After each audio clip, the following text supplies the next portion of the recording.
It's Red Eye Radio. Gary McNamara and Eric Harley talk about everything from politics to social issues and news of the day. Whether you're up late or you're just starting your day, welcome to the show. From the Uniden America Studios, this is Red Eye Radio. Hello and welcome. He's Gary McNamara. I'm Eric Harley. Choose your fighter. And let's start Friday. Oh, my gosh, another cringe moment for the Democrats. Gary, how are you? I just put it on, so you know what we're talking about. I just took that ad and put it and posted it on X at Gary Red Eye 1. Yeah. And I copied you at Eric Harley. All right. You've got, if you haven't seen it, you probably have. I looked, it's the top story on Fox News. It is so cringe. What I'm waiting for is Jon Stewart's next show, Monday night. Because this is horrible. This is horrible. You just... I mean, it's just so bad. Yeah. It's, you know... Go check it out on X if you haven't seen it. It's just... And you just... I mean, really? I mean, it's not just one person. No. There's a group of people that thought, oh, this is a great idea. Yeah. This will go viral. The kids will love this. They wonder why. They wonder it went viral for the wrong reason. Yeah, it went viral, all right. they're thinking the kids will love this, and they wonder why they're losing young voters by the minute. That's a great point. The kids will think we're hip. Oh, my gosh. Wow. Yeah. It is just so cringeworthy. Yeah. I shook my head, and you know what? The first thing I thought of, remember when the Democrats tried to say Trump and Vance are weird? Mm-hmm. Remember that whole thing in the campaign? Yeah. They're weird. Yeah. It's like. Yeah. And they just kind of threw it out there, and then everybody's looking at it and going, I don't see anything out of the ordinary. I don't see anything, I don't see anything weird about this. You mean initially with Trump and Vance? Yeah, you look at this choose your fighter thing. Yeah. I don't need the GOP to come out and say, this is weird. I can just look at it and see it's weird. I see it, and I'm like, somebody delete it. Somebody go back to get in the time machine, and somebody at the meeting say, this is a horrible idea. Please. If somebody wants to criticize us for saying in the past that the Republicans don't market correctly, what? You can use this to bring up a defense going, well, come on, guys, everything is relative. Well, it's, choose your fighter. And then they're doing this dance, getting into this little, jumping into this little fighting pose. It's almost as if one of them was watching the Seinfeld Christmas episode where Elaine got up and danced. Yeah. Remember that one? Yeah. That's what it's like. The Elaine dance. The Elaine dance. It's almost like that. But, I mean, it's just – and the funny thing is, when I read the headline, because it's the lead story at foxnews.com, this relates to what I said yesterday. Social media explodes. Yeah. Well, I said every single day, Fox News has a story that says social media explodes. Yeah. Right. And as we said, well, social media is always exploding. It explodes every day. Social media, yeah. Right. But it really does fit this one, though. It really does. This one, it just, and I'm thinking to myself, man, normally I don't care if liberals are embarrassed, but I'm embarrassed for them. It's so bad, I'm feeling the shame. and again, I don't know how Nobody in this thread, in this meeting or series of meetings said, hey, I'm not doing this, and neither should anybody else. This is horrible. Because, I'm thinking to myself, I don't know. I don't know what they're drinking or smoking. And then I think to myself, well, wait a minute. No. Because if you're drunk, you're probably going, I'm not doing that. You guys, listen. You know why? You know why I know that? Because Nancy's not in the video. You guys, I'm going home. Well, they said the video posted by social media influencer Jessica Wu featured Democratic representatives AOC, Jasmine Crockett, Lauren Underwood, Catherine Clark, Judy Chu, and Susie Lee. And it is just... Oh, it is so cringe. You look at it and you're just... It's so bad. The funny thing is, I didn't even... It was so cringe-worthy. Normally, that would get an immediate laugh, or I'd be roaring laughing. I'm sitting there with, as we've used this term before, a sense of perverted awe. Yeah, I'm thinking about... I can't believe they did this. It got from the point of somebody saying, hey, I have an idea, all the way to TikTok, and not one person stopped it. I like when we always do that. You realize... They had a workshop this. Yes, they gathered around a table and said, what can we do to fight back against Trump that will relate to the people? Right. It's, it's like there's AOC reluctantly driving her Tesla to work. She can't find a charging station because now liberals are blowing them up. And she keeps telling everybody, I'm going to sell it. I don't even know if she still has it. The mindset of we need to come up with something viral. This will help us get our base back and bring up our approval numbers. This is going to work, y'all. This is going to happen. Watch. It's going to be the biggest thing. It is the biggest thing.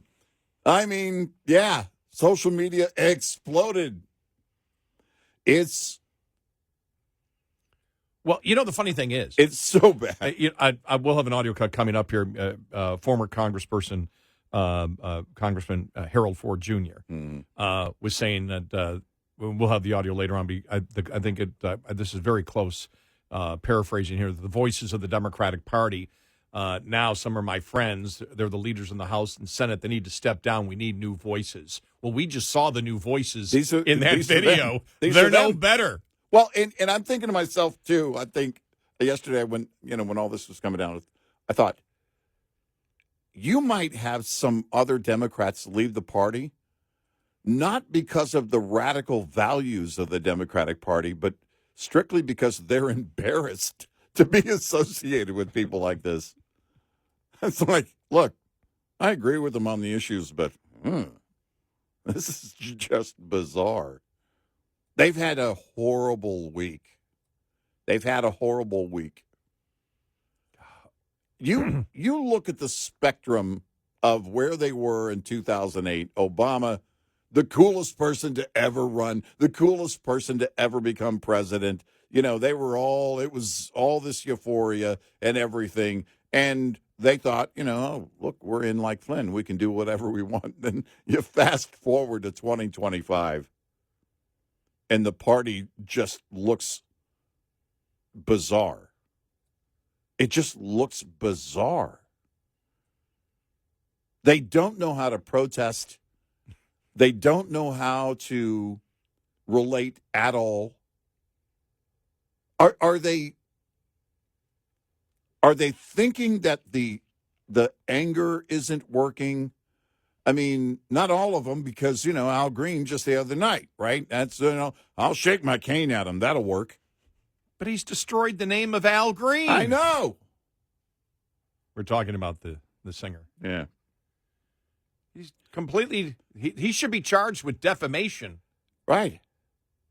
I think as a part of the censure, the real Al Green should step in and... represent that district in Houston. But it's so bad. Nothing is working because you have to get back to the issues. You have to get back to promoting something. And you can't do it right now because anything you try and promote is going to require the GOP to be on board, and you can't work with Trump's party. And it would require Trump ultimately to sign the bill that you were on. And you can't do that. You can't do that. You've been screaming and shaking your cane, and now the whole TikTok thing, choose your fighter. And they're shaking your cane. It's shaking your cane. What'd you do? I shook my cane at him. Really? Yeah, but not just like one shake. I mean, I held it up there for a while.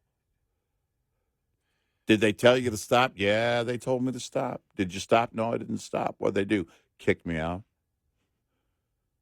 But I kept shaking my cane.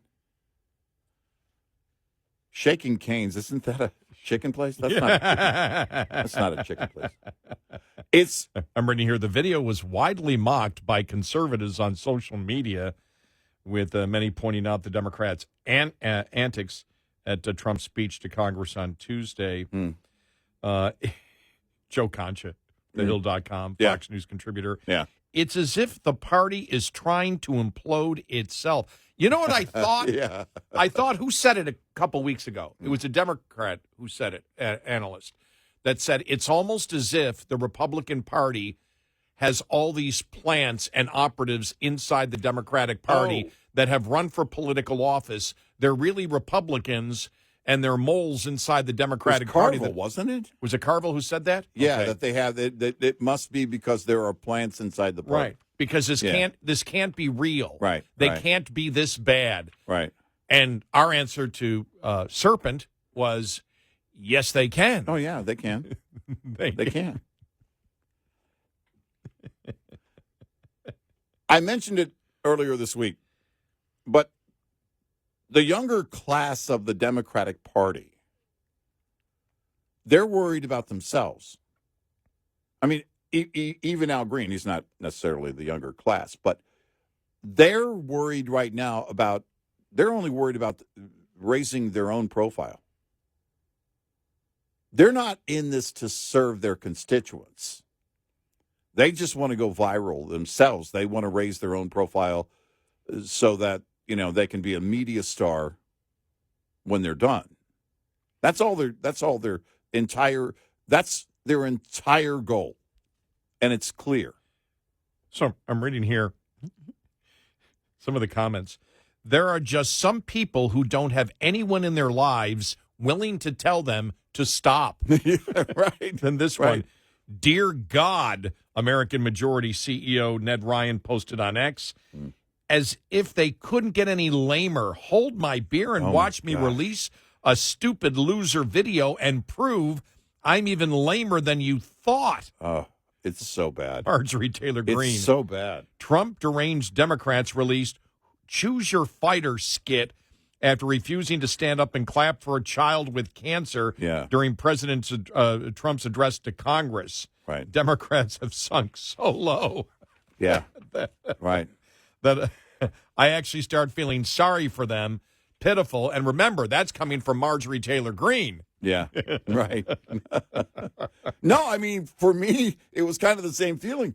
I was feeling embarrassed. I was feeling shame as I watched the video. I was like, oh, guys, this is so bad. This is so bad. Representative Virginia Fox, GOP representative, said, I'll take reasons why Democrats are not in the majority for 1,000.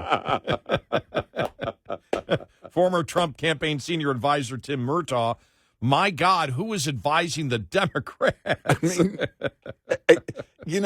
it's because what do you do as a strategy? There is no strategy that the Democratic Party can have right now. It goes back to what Carville said, another thing he said, and that was just be quiet and basically what he was saying is let the Trump administration and the GOP implode.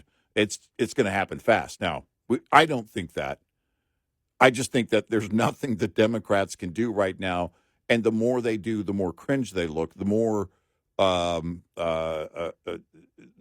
off they look and weird. And also, they don't come off as, again, wanting to serve their constituents, wanting to do something, to do actual work to work against Trump. You know, you could go out and say, you know, this isn't working, they're not doing this or whatever, and there's a little bit of that, but this choose your fighter thing, and then the signs the other night during the speech, it's like, how did their party forget how to do this stuff? Well, but it's because they got to a point where the issues don't matter. They don't have anything they can promote.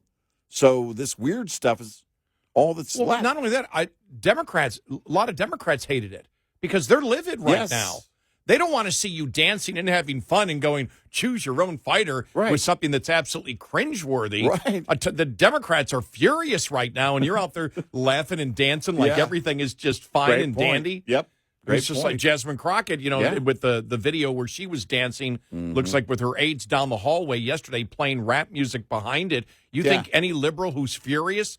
Absolutely livid. I mean, beyond the fury in the movie The Fury, where this guy was so mad he blew up people's heads. Remember that one? Yeah. That movie from the 70s? Oh, yeah. and they're going, we're having fun here. We're having fun.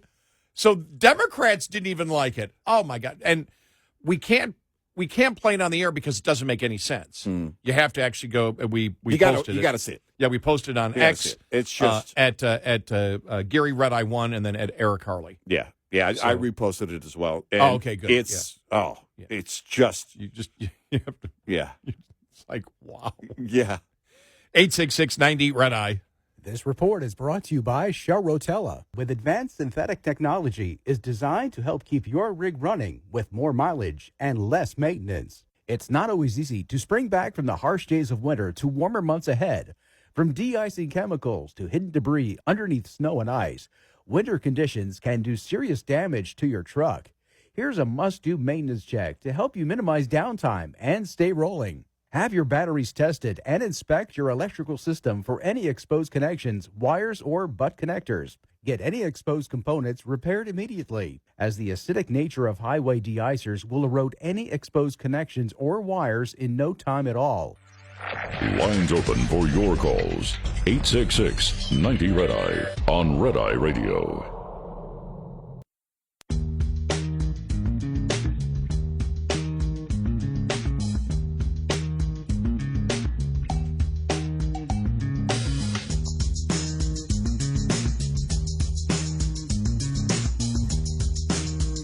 It's Red Eye Radio. He's Eric Carney, and I'm Gary McNamara. We got so much audio. We can talk about we can talk about anything, but we will talk about Fetterman. I tell you, Republicans are back and forth on him. You know, and we've said, look, I don't trust him. You know, when he came out and it was like he came out, you know, he thought what happened with the Democrats the other day was uncalled for and shouldn't have happened. A lot of Republicans said, yeah, see, this guy's reasonable. He just voted to continue what he believes should happen in society, which is men playing against women's sports, men being in women's private areas. And his reasoning, well, it hasn't affected my daughter yet. Right. No. If you hold that position, I don't trust you on anything. Well, it's wow. And then Newsome. We'll get to Newsome. Clearly, we said a couple of weeks ago, we said, oh, he's running for president now. And then when he decided to do the podcast, we said, okay, he's definitely running for president. Yeah. Now he's trying to, by the way, he's trying to be wishy-washy now on the issues. It's not going to get him anywhere. No. You know, he thinks he can get away with that on a podcast. You know, I guess.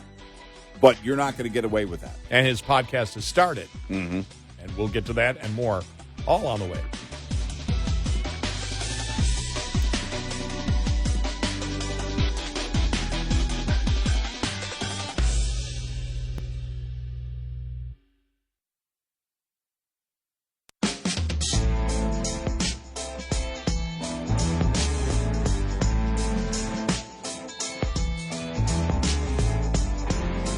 You're listening to Red Eye Radio from the Uniden America Studios. It's Red Eye Radio. He is Eric Harley, and I'm Gary McNamara. Welcome and good morning. Thanks so much for being here. Oh, wow. What another day it was. It's a crazy week. It's because normally there's like one piece of huge chunk of gold that the Democrats just kind of, lob out there for the week. And it's getting to where it's almost a daily basis if you look at the TikTok video and you look at what they did during the speech the other night. My advice, if they were paying me to advise them, I don't know, quit. Go do something else. You're not good at this. It was a great week for Trump. In the last hour yesterday, some people might not have heard it because they tune in early to the show. But in the last hour, we talked about how Trump has changed. Mm-hmm. It was unbelievable. When I saw the polling today, 74% of people who watched it said it was extremely entertaining. His speech, which you and I talked about that because of his tone and everything else. Mm-hmm. And we said, he's changed. Yeah. People who have said his ego gets in the way, he'll never change. He's changed. And he has become, boy, this is going to really tick off the left. He has become more of a statesman than I've seen in a long time from any politician. Yeah. No, he really has. That's a good point.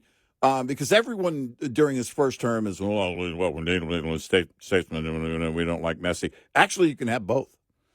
Because it needs to be, if there's going to be a proper purge, it's going to be messy.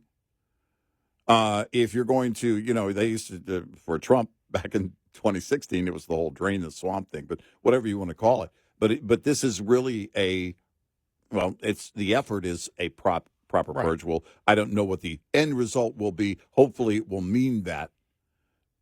But he's come in this time, and every time he's in the room, he is in full control. Right. Now, I've said for a while, he owns the room when he walks into a room. That's kind of a celebrity thing in terms of his presence.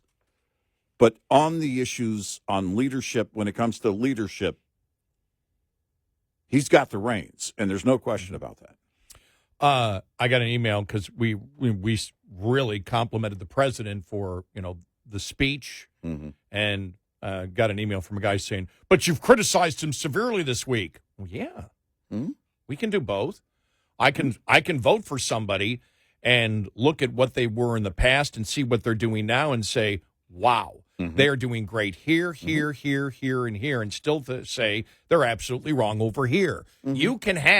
You can have differing opinions based on the issues and still look at a president like Trump and say he's become a statesman. Yeah. Now at the same time I look at it and I absolutely dead wrong with Canada. Absolutely dead wrong. And I think one of the reasons that he delayed the tariffs for another month, especially after the reports that there was a lot of interesting language between him and Trudeau, is because, and he even said it, Trump said it yesterday, he thinks that the fight of tariffs is making Trudeau more popular. And that's one of the things, Trudeau, it's like Trudeau, can I win? I don't think he can, but Pierre Poilievre is sitting in the wings. Trump can get along with him fine. Yeah. But I look at it was completely unnecessary. Yeah. Having what seems like animosity towards Canada and then coming back towards us. It wasn't necessary. You didn't need to do that. Mm-hmm. But still, I'm pleased. I think Trump had a great week. Number one, the State of the Union was great. I think that the speech before the joint session of Congress, State of the Union, whatever. Nobody cares. Yeah, right. Yeah. I think that we've seen that what he did, and we thought we have no problem being in the Oval Office with world leaders and saying, we don't like this. And if you go back a week ago, we said when the British Prime Minister was in there and they said, and they started going after them for free speech, absolutely fine. We have no problem with it. You and I have said decorum. We don't care. I don't care. I want everybody to know exactly where you stand. And then with Zelensky, we think he did great. Mm-hmm. And if you see the movement now in Europe and Zelensky and everything else, now the next concern you have is the fact that Putin believes, and you've seen them get a little bit tougher on Putin. Putin saying, "Well, I'll only agree to peace if there's no troops after the peace." In Ukraine, no European troops, no American, none. Mm-hmm. And so, that you've started the negotiation. But what you did was, if you say, just because you say let's negotiate, doesn't mean you're going to get a deal.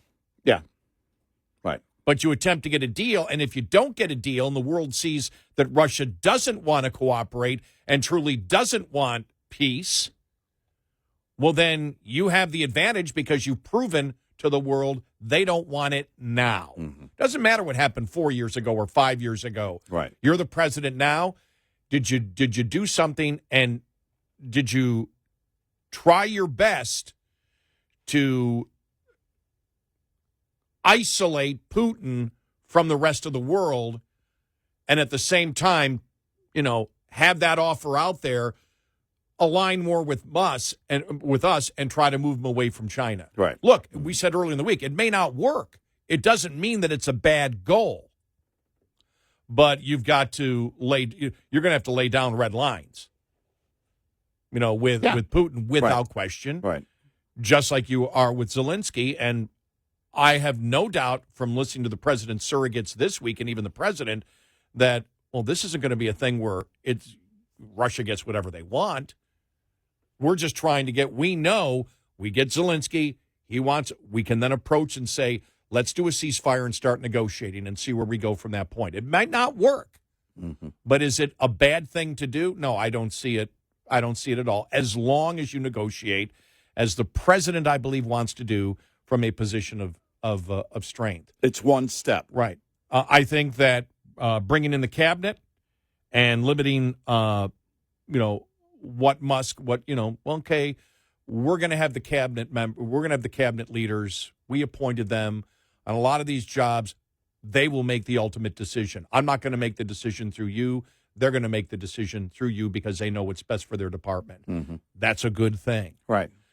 Saying that we know good people are going to lose their jobs, but sometimes that's, what happens when you need to cut. Mm-hmm. I think you needed to do that. Mm-hmm. You need to market it correctly, and I think that was a great correction that the president made yesterday. On tariffs, as we said, they'll take care of themselves economically. As you can see, it's manic right now. Yeah. When it comes, right. When it comes to it. Right. Clearly there are deals to be made. And it's negotiation. And if you keep punting the ball down the field a little bit, then it tells you at some point an ultimate deal is going to be made. Yeah, and as who was it the other day? I can't remember his name. Lutnick? Lutnick said the other day, well, no, we're both going to have to compromise on it. It's like, well, yeah, that's what you do. Now, what the compromises are going to be, I don't know. Mm-hmm. But one thing we're not going to see, this talk that tariffs are going to be permanent after it, I think, is dead. And that's why, look, I've never been a fan of Navarro. I made it clear this week. I called him an idiot. A few people got upset. Navarro believes that you can run an economy based on tariffing everything. Right. And that you can somehow take away all income tax, all federal tax, and pay for it with tariffs. That's stupid talk. You can't do it. You can do the math yourself. We did the math. We know exactly how many, the amount of imports that come into this country. You can do it yourself and say you do a 25% tariff on everything that comes into the country from every nation. You can't come close to even paying the interest on the debt. Stop with the stupid talk. don't listen to Navarro. It's why he brought in his first administration, why he brought in Stephen Moore, and why he brought in Larry Kudlow. Larry Kudlow to stop the influence of Navarro. In fact, Lutnick the other day was on with Larry Kudlow. I saw that, yeah. When he was talking about there's probably a deal going to be announced, as possibly tomorrow. But now we're learning more about that deal. Well, all right. There's your playing field. I think, by the way, on the tariffs, there will always be tariffs in place. I think they're still going to push that and say, oh, no, we still have tariffs.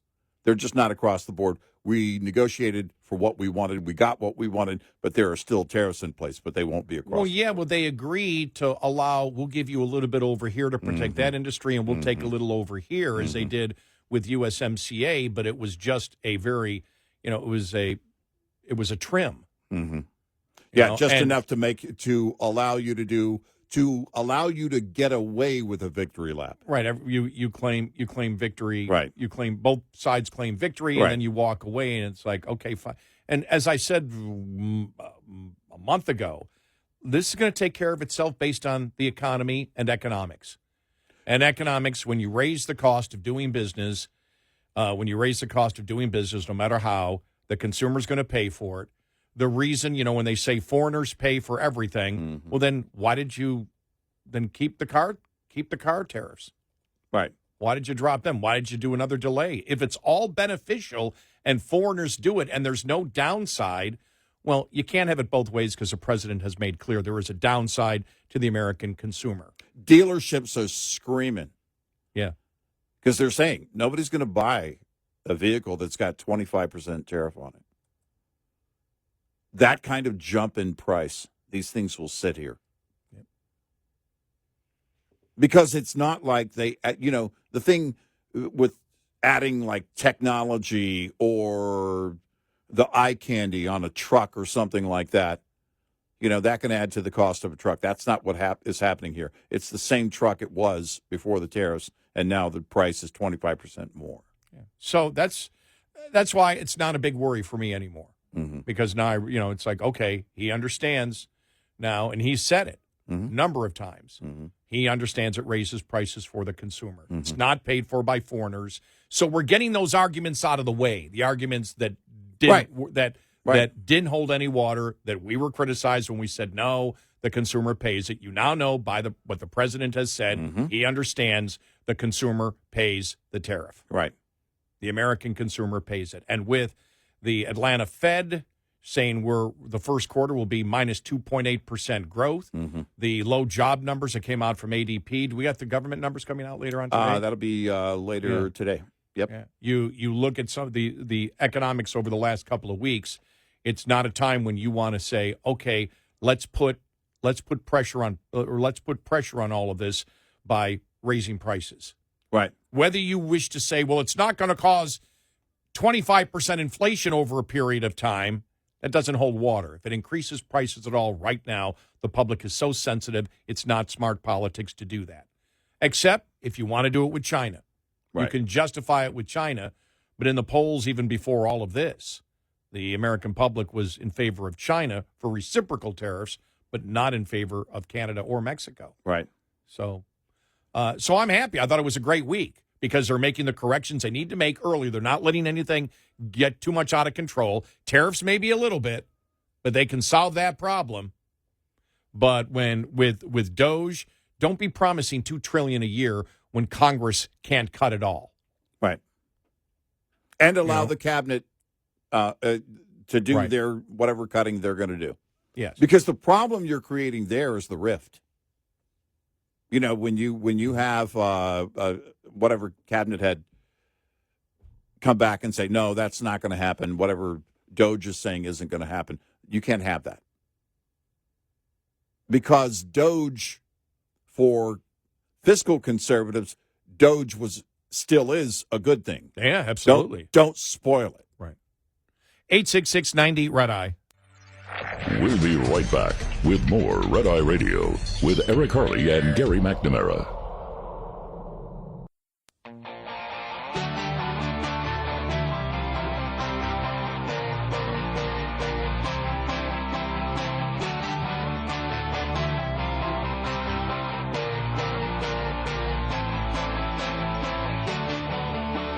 It's Red Eye Radio. He's Eric Carly, and I'm Gary McNamara.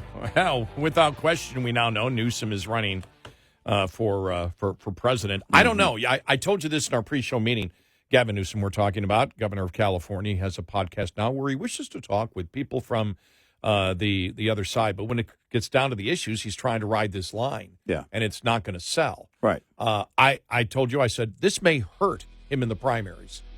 Yeah. This may hurt his chance Right. of getting the Democratic nod in 2028. Yeah. And we'll tell you why coming up.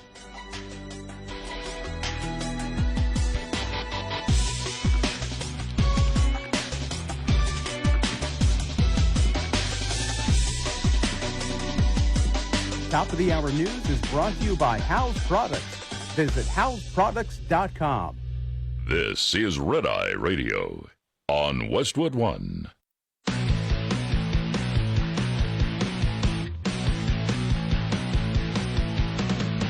Now, it's Red Eye Radio. Gary McNamara and Eric Harley talk about everything from politics to social issues and news of the day. Whether you're up late or you're just starting your day, welcome to the show.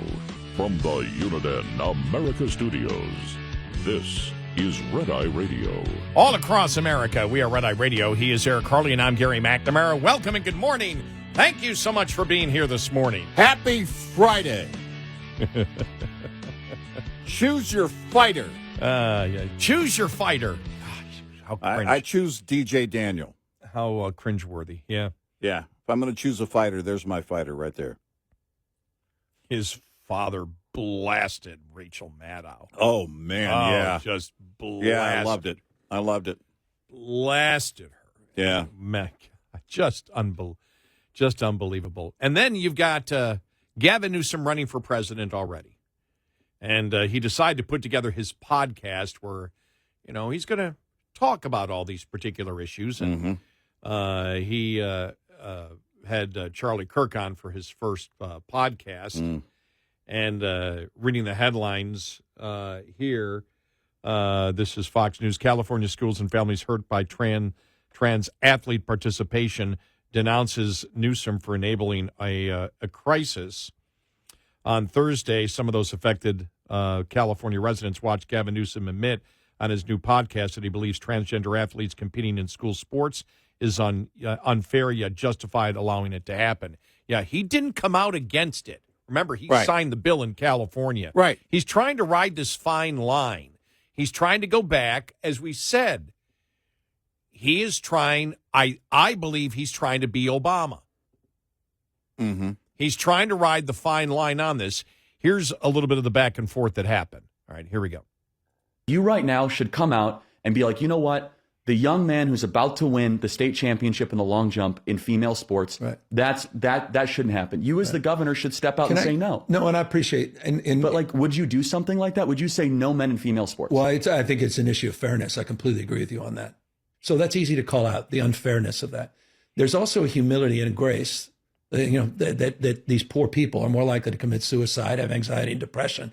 And the way that people talk down to vulnerable communities is an issue that I have a hard time with as well. So both things I can hold in my hand. How can we address this issue with the kind of decency that I think, is inherent in you, but not always expressed?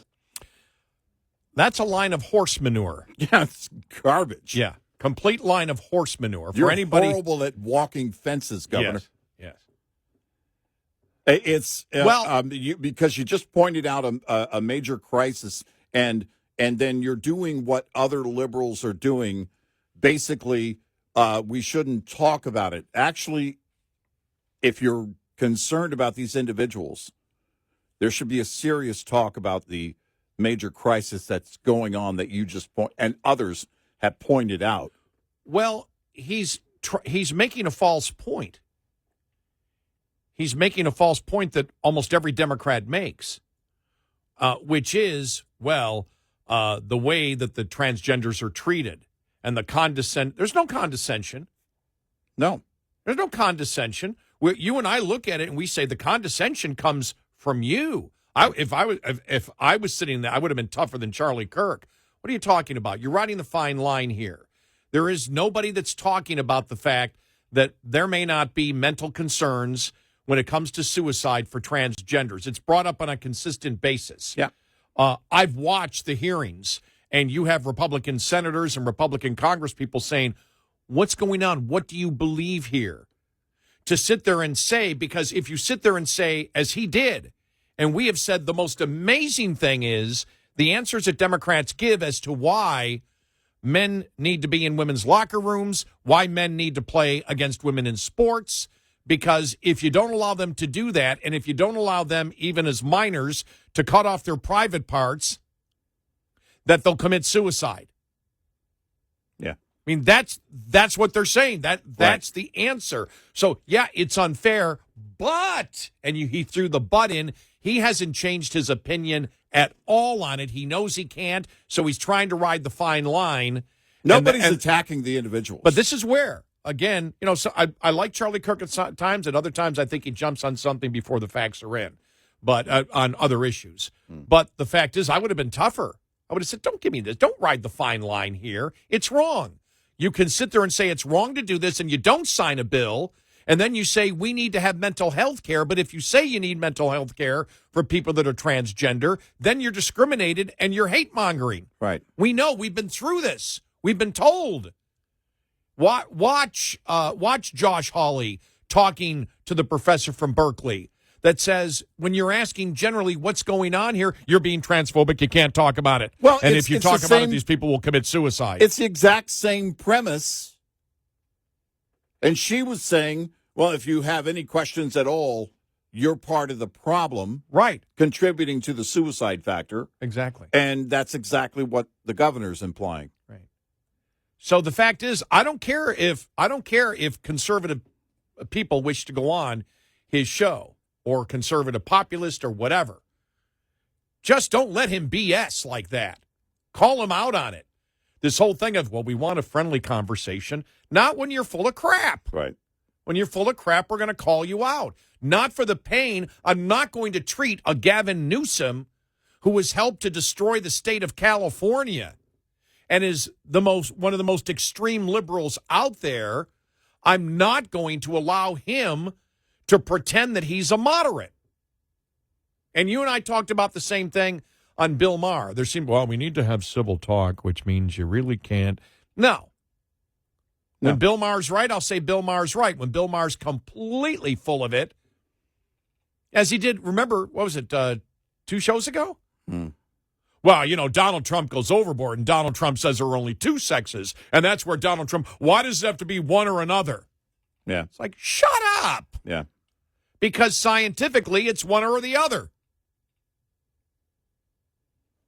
So this is one thing. It's one reason that I'm glad, and you and I have said this before, that we broadcast from Texas. Because we don't have to sit there and pretend and go on, podcasts and say, okay, part of it is you need to be completely civil and just have a nice conversation. No, Kirk should have absolutely blasted Gavin Newsom for that opinion. But the only civil conversation focuses on the truth, in my opinion. Right. If you want to have a civil conversation, it's going to be blunt. Now, I will say this. He did a great job. Charlie Kirk did a great job on the whole thing where Gavin Newsom brought up banning books. He smoked him on that one. Mm-hmm. So I'll give him credit where credit's due. He smoked him. Yeah. He goes, banning books. We're not banning books. It's age-appropriate material. We don't believe which society has done forever. Yeah, exactly. And he goes, well, I guess I see what you're saying. I'll find that audio. Yeah. Also. Right. But yeah, it's just, oh, God. Well, it's like, all right, we're going to open up, back in the day, X-rated theaters to children. Well, no, you can't do that. Are you trying to ban movies?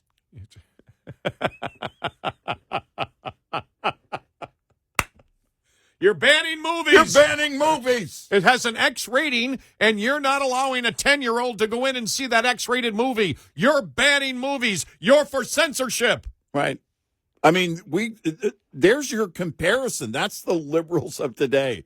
Remember when it was Democrats back in the day taking on Dee Snider of Twisted Sister for lyrics? And remember, that was Democrat-led.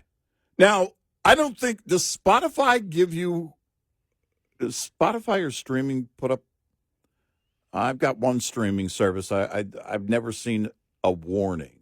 It will say on the song, clean or explicit, but it's not the parental. Remember the parental warning on music? And that's where that came from. Democrats on Capitol Hill were pushing for Tipper Gore. Tipper Gore, yeah. You know, and it's, remember D. Snyder. And by the way, D. Snyder's a liberal. Well, but the best thing is, what did that do by putting the warnings on? It made kids want it. Made kids want it more. Right. It's like, exactly. Oh, wow. I don't want this one over. This one says explicit. Yeah. Let's go for that one. That's it. And was that late 80s? No, that was early 90s. Yeah, no, that would have been the 80s. Was that the 80s? Yeah. Yeah. And now it's anything goes.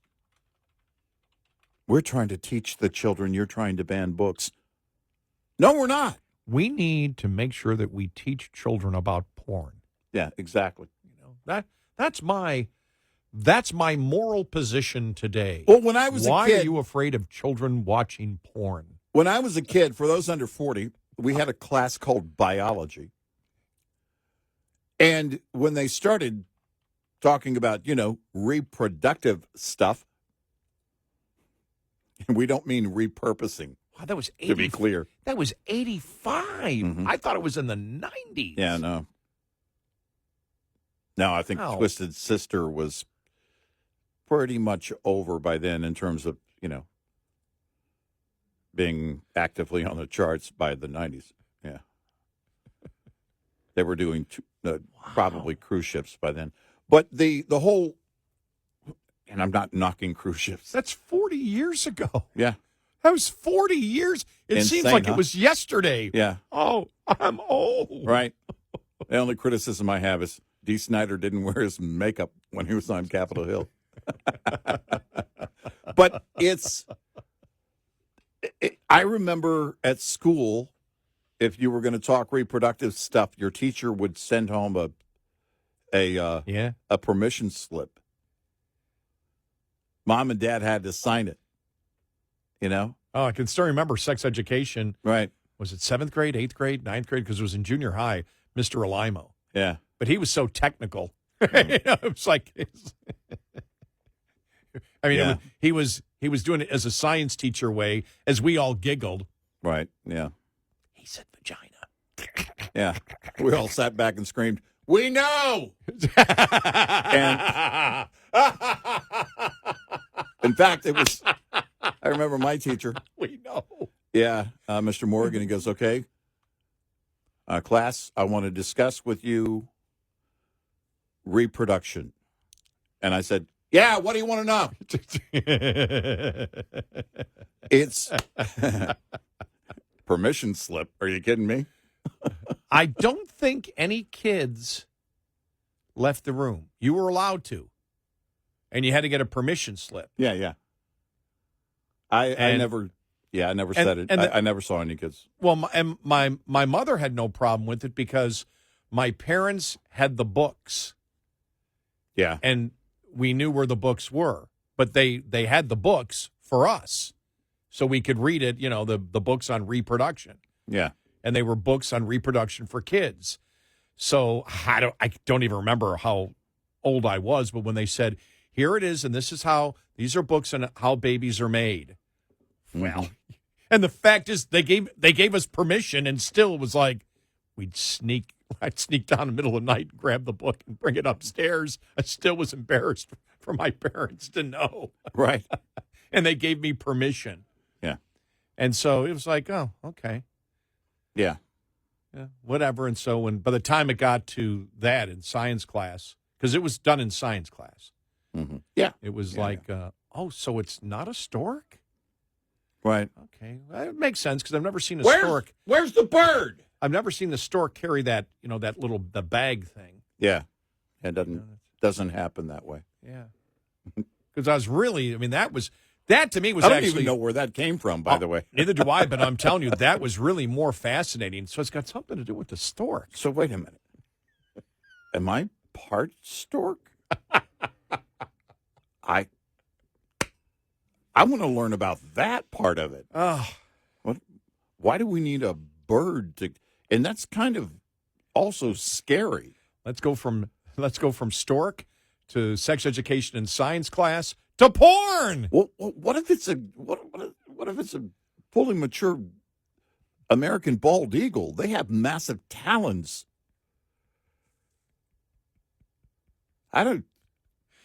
What's going on? What's going on? What is going on here? Yeah, it's when you And just because the eagle is bald does not mean a lack of virility. No. Actually, they say I have no idea where the hell we're going with said this. being bald is higher testosterone, actually. It's True story. Yeah. So, do you know female bald eagles are about 20% larger than males? Do you know that? They are. True story. well, women have dominated my life, so Yep. makes sense. Yep. 866-90 Red Eye. Brought to you by FPPF, Fuel Power Max.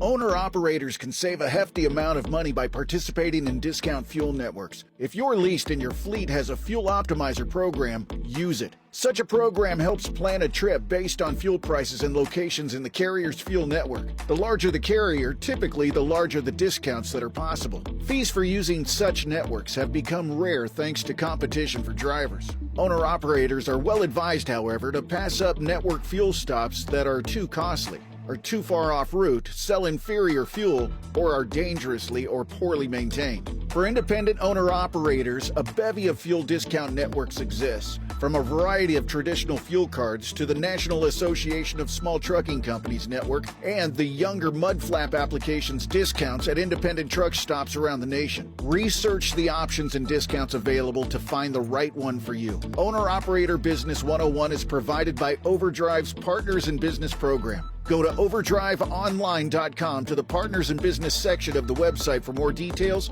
on this and many other topics. Brought to you by Shell Rotella. With advanced synthetic technology is designed to help keep your rig running with more mileage and less maintenance. Coming up, more with Gary McNamara and Eric Harley. It's Red Eye Radio.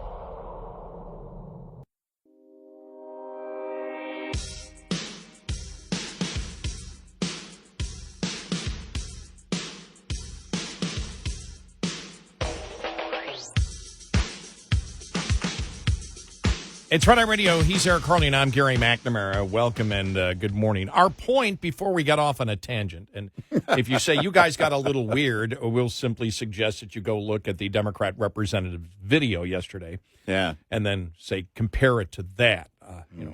Always compare it to something And else. why so violent with the choose your fighter thing? I thought silence was violent. But this whole thing with Gavin Newsom is, you know, on his podcast, don't be so friendly.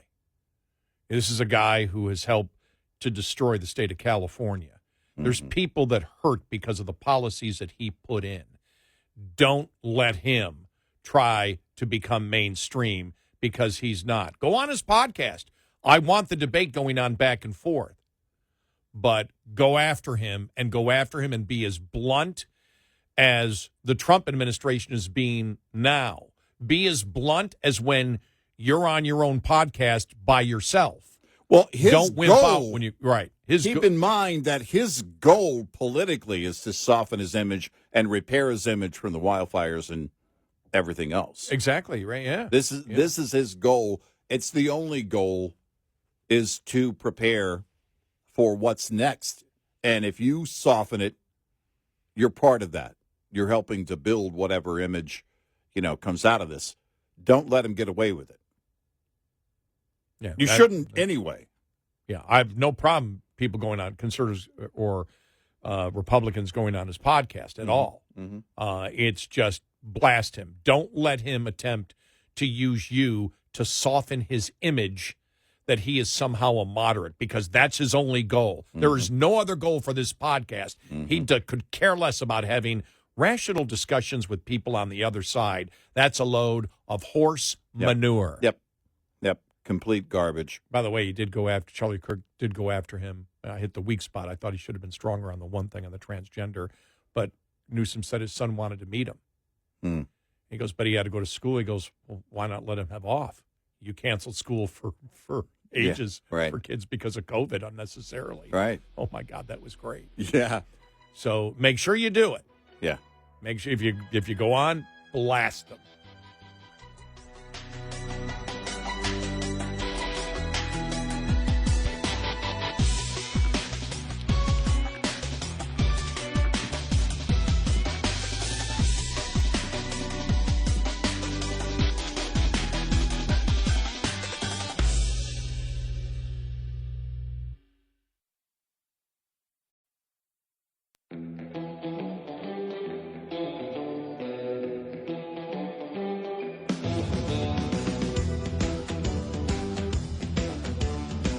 Catch all 5 hours of the show live every night on the Red Eye Radio app, available in the App Store. Red Eye Radio. And he is Eric Carly, and I'm Gary McNamara, 866-90 Red Eye. Now, what were you telling me during the break? Because I got interrupted. Oh, on the Bitcoin thing? Yeah. So there was, the Bitcoin community, I guess, I don't know, what do you call it? The Bitcoin community.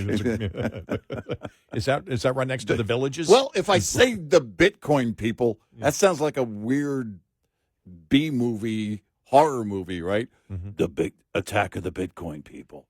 But there was this hope that the government would create the reserve, but this thought that the government would be buying some Bitcoin, actually putting Bitcoin in. But David Sachs, who is the crypto AI czar, said, no, to be clear, we're not going to spend taxpayer money on this. We're going to deposit what has been taken seized from criminals that we already have in possession. So we're not going to be buying more. And then so the price of Bitcoin started to drop. Because my thought was, well, why would you think that the government's just going to start stockpiling a digital currency if they own that as a result of a seizure, during a bust or something like that? That's one thing. But investing into Bitcoin with taxpayer money? No. When you've got D.O.G.E in place? And no. Of course, D.O.G.E is also a coin, a crypto coin, the D.O.G.E coin. That's not going to happen either. Not going to happen in Bitcoin, D.O.G.E coin, or anything else. Because the idea is that, okay, you look at you look at Bitcoin and where it's been, up and down and up and down and up and down. If you started telling taxpayers, all right, this is what we're going to do. I mean, seriously, imagine that. We're going to invest in Bitcoin. We're going to take your money and invest in Bitcoin. No, that's not going to happen. Not going to happen. Because you watch the market on it, and it would be insane. It would be, again, all over the place, up and down. So, I was just curious on what Bitcoin was doing, watching the markets and everything else. Yeah, it's interesting that some people got that impression because I'm like you. I never got that impression that they were going to buy Bitcoin. Right. Otherwise, that would have been a with taxpayer dollars. Otherwise, that would have been a big segment on the show. Yeah, exactly. No, but no, if they seize it, that's a completely different. Right. Exactly. Criminal activity. That's completely different. Right. Yeah. Don't spend one taxpayer dime. Right. That's an asset at that point. Right. Interesting. Wow. The thing is, and I don't know, but maybe it's social media. Something starts and then people just jump on it, and it's like, yeah, but that's not true. But that's what happens. When you have more of a free press, and when you have the ability for people on social media to say a lot of things, you can get to the truth. But a lot of times people just want to follow a particular narrative and not do their fact checking, and that's fine. Well, I don't know what. And it's not fine, but I mean, it's going to. What I meant by saying it's fine, it's going to happen. I don't know what Bitcoin community, what the Bitcoin people thought was going to happen, or why you would expect the government, to actually be. Because if you think that through, even if you listen to what Trump was talking about during the campaign, create a stockpile, well, but hold on a second, follow that through, right? Because it's one thing to listen to what Trump is saying, but it requires you to walk it through every time. Because if you're going to take taxpayer dollars and buy Bitcoin with it, you're going to have a massive problem on Capitol Hill with your own party. Yeah, you're not going to get that through Congress. Right. And then it was, and then all of a sudden, after it was announced, the I don't know, financial media, CNBC and those guys, as the promise falls short or whatever, however they phrased it, will fall short. Well, wait a minute. If you didn't walk this, if you actually believed we were going to take taxpayer money and invest it in Bitcoin, are you serious? Because the question would have been, my question would have been, are you really going to do this? I mean, let's just say, as a heavy Bitcoin investor, I would have, before anything, well, before you do this, I need to know what type of regulations are you talking about? What type of, because I think that has to be one of the biggest concerns for anybody who owns crypto. It's like the legal marijuana thing. Legalize it and tax it. And I said, no, legalize it and then get out of it. Don't give it any special tax. When you're screaming for them to tax it, they will. And it was with crypto, it was like, well, let's get into, the government should get involved. Well, all right, it's not that simple. Because you do that, you create this reserve. Well, then I can see where people, all right, it's implied the government's going to put money into it. Well, it's going to be like Fort Knox, and we're going to, no, it's not going to be anything like Fort Knox. Well, if you look at it, you and I, probably a lot of those same people would be people that would say we need to get rid of the Fed because the Fed manipulates the dollar. Mm-hmm. Well, if the U.S. government started buying Bitcoin, cryptocurrency, whatever, then you're manipulating that market also. And others can manipulate that by selling. That's the problem. If you have these whales out there that have these massive crypto wallets, and they decide for whatever reason they want to go into sell-off mode, then you're talking, again, at the basis, taxpayer dollars being compromised. And that's a big, big deal. And it can happen from anywhere in the world. Mm-hmm. You're right. So taking those reserves and building them with anything that's been confiscated from any crime, all right, that's fine. I would ask the question, well, why aren't you cashing those out? Yeah, that would be my question. To use those, right. Use those dollars to make sure those dollars are secure for operations for those law enforcement agencies that are involved. That actually is something that goes on every day. Mm-hmm. And that would be my preference. I have a concern with what David Sachs said with, at that level, but I'm not a Bitcoin investor. And so, I just thought, well, why the sell-off? What do you mean? Did you actually think the government was going to go in and buy up a bunch of Bitcoin? Yeah, I don't know where they got that because I never, like you, I never thought that. No, I actually thought it was going to be more about regulation. Yeah, exactly, right. Creating the reserve is one thing, and I'm like, okay, all right, then that would be more about creating a regulation agency that they would tell you, well, we're trying to, through regulation, stabilize the price, right? If we can control it, and there are more regulations on buying and selling and these wallets and everything else, then we can further stabilize the price, while nothing can be even gold, or the value of the dollar isn't always completely stable. We could get closer to that. Well, but then you could ask, I think, a very important question. Why is the government in the business of stabilizing cryptocurrency to begin with? Well, you can ask that question. Again, if you're on the crypto side investor, right? You're somebody who's been in from the ground floor. You might want that.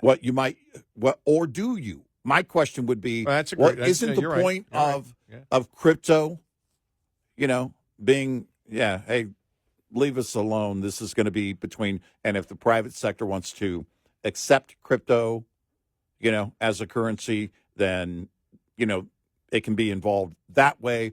Banking regulations, we get it, but the more and more the government gets involved, it starts, as an investment, starts to deplete the potential. And I think that would be my great concern if I were on the investment side. So, it just, I don't know. The markets are weird. Well, it's the point you could make is the fact that, as you just did, we like the total complete free market, government coming in for anything to say we're going to stabilize it. Right. What have they done? What have they done to manipulate the dollar to their advantage? And I don't even know. And I'm not an investor, but if I was a crypto investor, I'd be looking at this going, I don't want them involved. Right. I got in it. They weren't involved. I don't trust they're going to do the right thing. I'm not sure what they would do. I just don't trust them to do the right thing. Right. Exactly. There was a true crime documentary I watched recently about this couple that had stolen some Bitcoin, and then when the price jumped, it was worth unbelievable amounts. I forget what the amount was that they ultimately were at, and that was before the recent jump, because the documentary was made before the recent jump in price. But for those who don't know, people can actually monitor when a certain wallet with crypto is selling off, right? Mm-hmm. Or buying more. That's monitored. And it's a fairly transparent, to that extent, that's fairly transparent. In fact, it's how law enforcement caught them.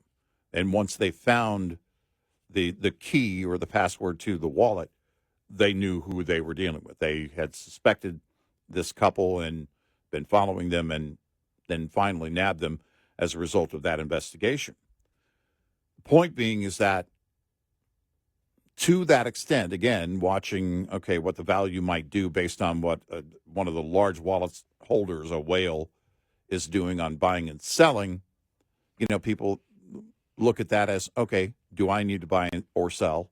Do I need to do this? When the government is involved, my concern as an investor would be, you're going to regulate this thing to death.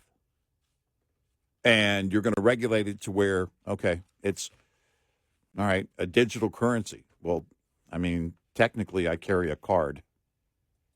I don't even swipe it anymore. I tap it. And then, or not even that, my phone. I just hold my phone up. They can scan it. And then boom. In terms, it's not crypto, but my currency is digital. It's a digital transaction. I know that there are dollars in circulation to support that. I have dollars, just a few, in my bank account. But the point being is that the average user, what do they look at? Well, this really is an investment move, as far as I'm concerned, right? Mm-hmm. It'd be like, I don't know, gold or anything else, but it's a very different kind of move.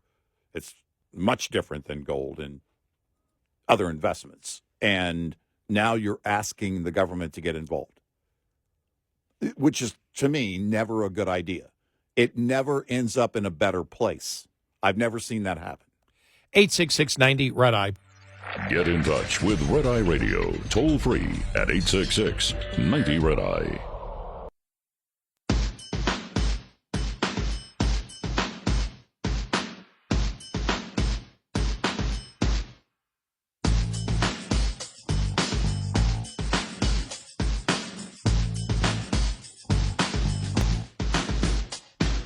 It's Red Eye Radio. He is Eric Carly, and I'm Gary McNamara. All right, coming up, there's some audio from CNN with Scott Jennings. I mean, it's just what a zoo it is to work where he works. I couldn't do it. I couldn't do what he does. Yeah. I could not do it. Plus, Hakeem Jeffries, you see where he was asked, the leader of the Democrats in the House, was asked about Gavin Newsom. He said, well, I didn't see it. And then he brings up the fact that, that banning trans athletes from girls' sports will unleash sexual predators on girls. Like, what the hell is he talking about? Then I realize it's the whole thing that they came up with. They came up with a premise. Yeah. So it's like, well, the sexual predators will be. How would you know if you're not doing an inspection? Right. So you need to do no, we'll just go with the birth certificate. Right. Well, no, you have to do an inspection. No, we're going to go with the birth certificate. Right. No, you have it's a legal document. No, look, we're Democrats, and we're saying Republicans need to be perverts and check children's private parts. Well, it's like we always say, this is how they think. That's where their mind goes. That's a great point. Their mind that's goes how there. That's where their mind goes. Like, but the way we don't need to do that. But when he answered it, I was like, what the hell is he talking? And I went, wait a minute. Right. We're going back to the accusation that they threw at Republicans. That Republicans said AOC was part of that. Yeah, we didn't come up with that. You did. Right.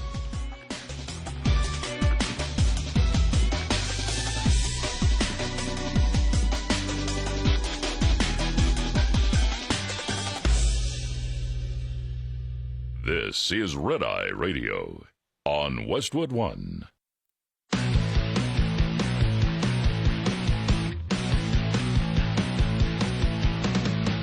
Now, it's Red Eye Radio.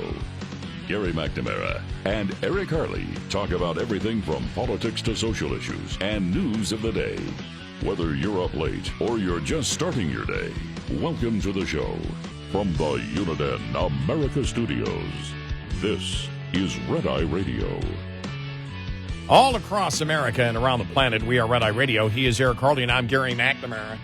All right, it's the Friday show, Eric. I got to make sure we catch up everybody on the audio cuts. Yeah. All right.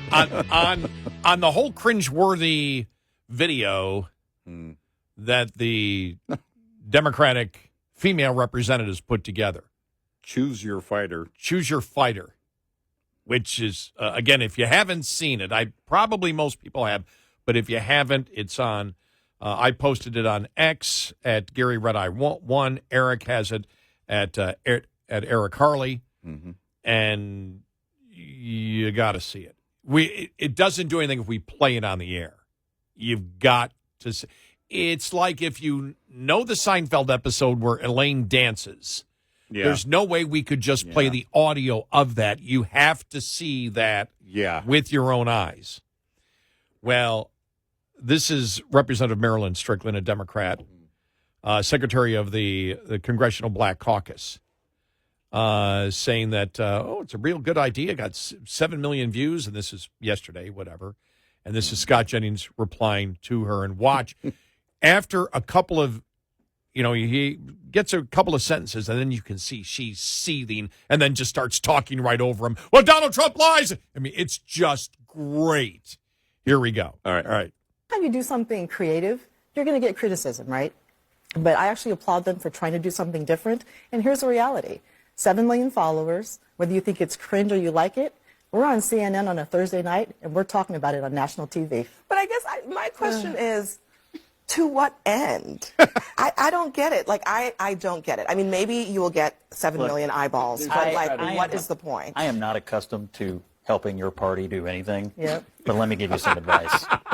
This was the dumbest thing I've ever seen. And if you read the comments today, Lord have mercy. Look, scrambling for new social media and communication strategies is not a replacement for fixing what's actually wrong.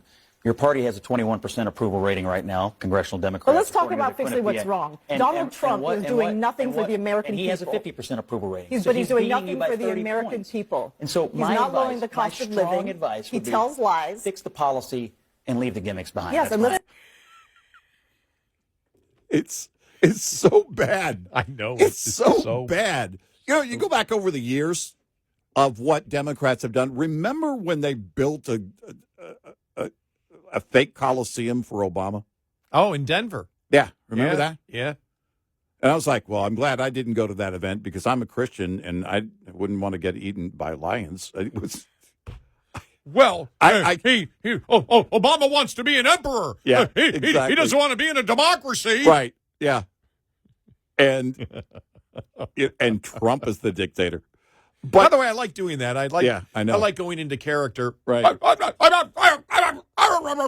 Well, we took that apart back then, but that seems so tame to the lame that they're throwing down now. You know, as bad as it was, this is the cringe stuff. This defense of, oh, can't be all bad. We're talking about it here on CNN. Yeah, you also talk about train wrecks when they happen. You don't want this kind of coverage. Because the idea is, well, any media is good media. No, it's not. Politically, it is not. No, it is not. It was such a weak argument. Well, it is. That she got angry when some he tore it people will apart. like it, but then I love the other. Well, yeah, but to what end? What are you doing here? Because that would be it. Choose your fighter for what? For what? Who are we fighting? Is somebody getting punched in the face? I'll keep scrolling if there's a promise. No, it's this weird thing. And by the way, after the assassination attempt of Donald Trump, where moments later, with a bloody face, he pumped his fist in the air and screamed, "Fight, fight, fight." That was a real moment because Eric Harley would still be on the ground. Here we are in March going, is it over yet? That I can't imagine. And they think that this weird dance and jumping and putting their fists up. By the way, Notre Dame's got to have a problem with this. Like the Notre Dame mascot makes you a fighter. It's so bad. I chose my fighter on Election Day last year, and I'll, it's and DJ Daniel, I'll say, let's add him to my fighter team. These are real fighters. What are you actually fighting for? What is it you're actually doing? You know, your party is waving canes in the air. You know what one thing I took out of it is when she was screaming, but Donald Trump lies. And I'm thinking, Biden and his administration took that argument to the point where you can't use that anymore. You can't. You really can't. You can't use that. They were lying and gaslighting to the point where everything is self-evident. Yep. It's self-evident that it's a lie. Yeah. If Trump comes out and says, I don't know, it was $350 billion and it was only $250 billion. Yeah. Most people don't really care. Right. It's like, okay, did he get it wrong? Did he purposely get it wrong? Whatever. When you say the border is open and the border is secure, when you say that the president people are rushing across the border. Right. Yeah. When, as you're looking at the video of it happening, when you have a president that has lost his cognitive abilities, as Biden did, and you say there's nothing wrong with him and he's the sharpest he's ever been and he articulates better and the young people can't keep up with him. The lies were so self-evident with Biden that he really destroyed any Democrat using that for, well, I think till Trump's out of office, you really can't use it anymore because they'll go, come on, stop it. You guys, you guys, you guys. And when I heard that, I went, wow, you really can't use that anymore, but it's just hilarious. You ready for an audio cut from The View? Okay, yeah. Because I was really wondering if Joy Behar could be friends with the Trump supporter. I have sleepless nights about that because I know a lot of Trump supporters that are they can't sleep either because they wish to be friends with Joy Behar. Yeah, it's what to do. In fact, we call it the Joy Behar situation in my circles. Who the hell even? I could care less. It's like, do I have friends? Do I have lifelong friends and family? Not in my immediate family, but family that I associate with and would do anything for in the world that don't like Trump. Of course, we all do. Mm-hmm. We all do. Yeah. I mean, it's like, but Sure. discussing it, it's like, could you be? It's like, stop with the pettiness. Just stop it. Yeah. But here it is, okay? But she said she could be friends, but... And here we go. Okay, let's start over again here. All right, here we go. I could be friends with a Trump supporter. I won't give them a kidney, but I could be friends with them. I mean, the thing about it is it's not just about politics. It's about morality, ethics. It's about cruelty. It's about discrimination. It's about a lot of things. So those are... Well, wait a minute. If you say discrimination, it's the Democrats. It's every member of The View that supports identity politics and the racism of identity politics. It's every one of them that support the misogyny of the radical transgender movement, including Joy Behar. They themselves, there's a lot of self-misogyny in there because they believe that men should dictate and define what a woman is. And so, please, spare me this thing of discrimination with Republicans because the true racism of where it's been institutionalized and is systemic is inside the Democratic Party, and they have a history of it. They were the party that supported slavery, that supported Jim Crow laws. It is not a surprise that they support identity politics, which people like James Carville have called racist just in the last few weeks. Yep. He's a lifelong Democrat. Tim Ryan has brought it up. Who else brought it up? Somebody else brought it up recently. Who else brought up identity politics? Another Democrat brought it up just here in the last couple of weeks and is talking about, it's racism. You're discriminating. And they're blunt about it. And so whenever you have a Democrat accuse the opposition of being racist, because that's how they think. And you and I had this discussion a long time ago when we realized, why do they keep saying that when nothing in our policies, what I view a conservative policy is something that's colorblind. You don't look at you say, no, I want to give opportunity to everyone. If somebody needs a helping hand in my life, forget about government. In my life, I believe I have a responsibility and obligation to give back to people who need it. And I especially believe I have an obligation and responsibility to people that are really fighting to make it and something gets in their way, some unfortunate circumstance, and they need help. Yeah. To me, my morality obligates me to help them irrespective of their skin color or anything. It's like my neighbors. Yeah. My neighbor who, my one neighbor who said, if you're a Trump fan, get off Facebook. Don't unfriend me right now. I want nothing to do. Doesn't matter. If she had problems with her car, I'd go over and help her. She's a neighbor. That's what you do. That's how I was brought up. I will hate them. Now, I will help them, not hate them. I will help them. Now, if they want to have a debate, things could get a little heated because I'm going to be very, very blunt, but I'll still help them. But understand, and you and I talked about this a long time ago, they kept, well, you're a racist. What are you talking about? Nothing in me is racist at all. And then finally we realized one day they are the people that practice identity politics. Yep. It is institutionalized inside the Democratic Party and liberalism to be bigots, to be intolerant, to judge people by the group that they're in instead of individuals. And they own misogyny.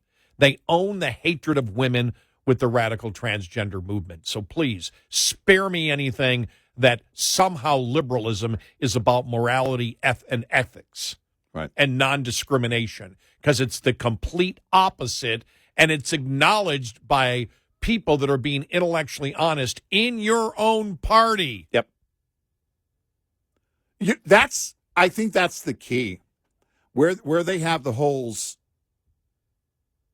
is the, I don't know, seems to be growing number, but significant number of prominent Democrats. It's a handful, but it seems to be growing, that are saying, we've got a problem.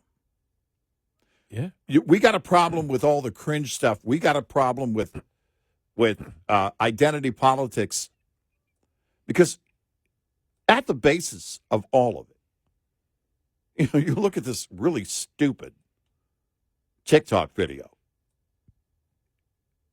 Again, I would mimic the question here. To what end? Where are you going with this? What are you trying to convey? Do you actually believe I'm choosing? Well, no. How it works is you actually voted for the person that represents your district. If you voted, that's when you choose. It's Shut up about that.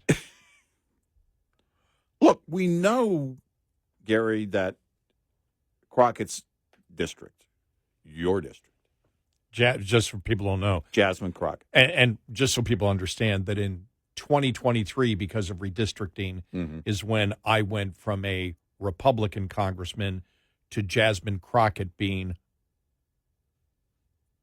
my representative in Congress. Yeah. Which is okay, because now I can legitimately blast her as not just a talk show host, but as a constituent. And That's right. Boy, is it fun. It's great. You don't have to wait for a local meeting. You can do it right here. By 3 blocks. Yeah. Less than 1,000 feet. If I was 1,000 feet more west, I'd be back in a Republican district. And I was until 2023 when redistricting happened. Or I think it was 2022, and then she was elected in, was it 2023, I think? Yeah. Yeah. So I did not vote for her. Sure you didn't. Anyway, so well, I had to vote for her. I love the way she dances. Right. It's all about the dance. Exactly. But it comes back to the foundation, the issues. Always. Yeah. And they're not in touch with people on the issues. They're getting zero pushback on the liberal transgender movement with the way the votes are going on Capitol Hill. You can there's no pushback, with the exception of a few of liberals in pop culture that are pushing back. They're not really getting any pushback from the rank and file at all. Their voters are quiet on that. I don't know if that remains, but I don't believe that that's where America wants to go. But the Democratic Party has to own that, and they do. Another problem where they're not in touch with the people on the issues. 866-90 Red Eye. Get in touch with Red Eye Radio, toll free at 866-90 Red Eye.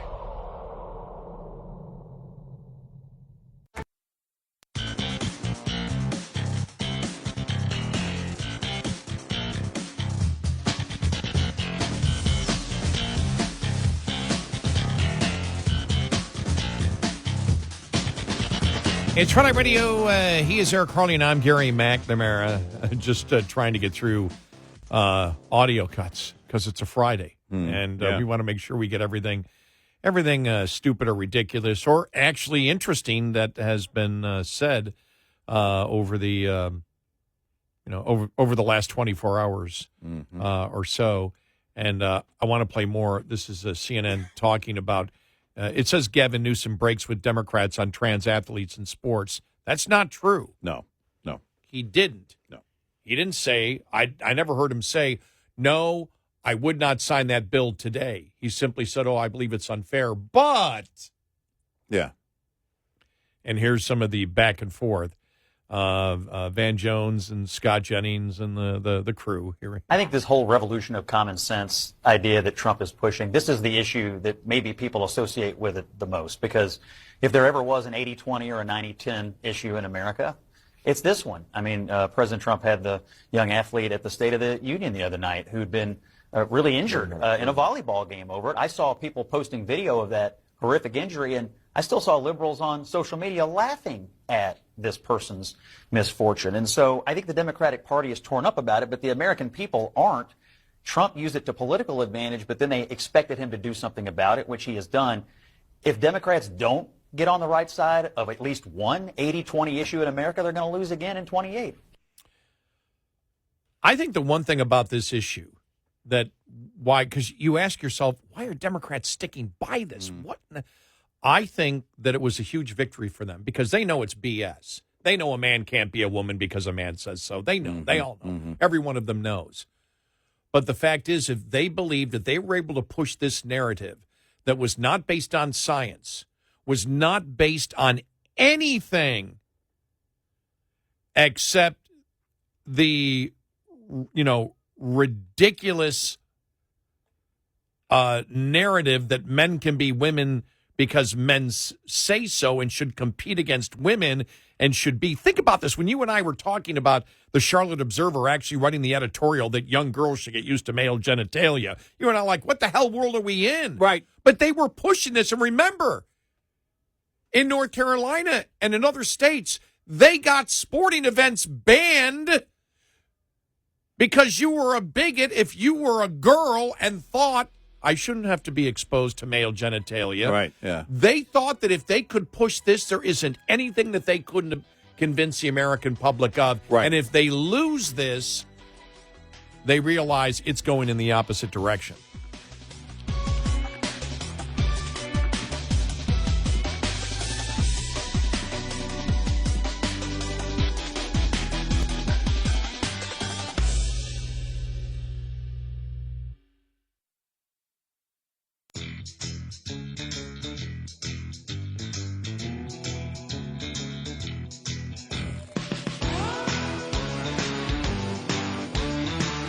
You're listening to Red Eye Radio from the Uniden America Studios. And he is Eric Harley, and I'm Gary McNamara. Thank you, actually, though, Gavin Newsome, and thanks to Charlie Kirk for bringing up the radical transgender movement, though, because reporters were asking everybody about it. Yep. Which is great because Democrats just run away from it. We brought you the other day a reporter trying to interview a number of the senators who voted against the Republican legislation that would say no, Title IX is about biological sex, and they wouldn't do it. And so Gavin Newsom was asked, they wouldn't answer the question. They just walked away. Right. Sorry, I got to be at a meeting. Sorry, I can't do this. Sorry, I can't do that. Yeah, and it was the most bizarre thing ever. Well, Newsom brought it back up again where a reporter asked it to Hakeem Jeffries. Let's see what Hakeem Jeffries' answer is on this. I want to ask about California Governor Gavin Newsom's comments saying that Democrats were in the wrong for allowing transgender athletes to compete in female and girls sports. What is your response to that after Democrats had opposed the women and girls in sports? I haven't seen his comments. What Democrats opposed was unleashing sexual predators on girls throughout the United States of America.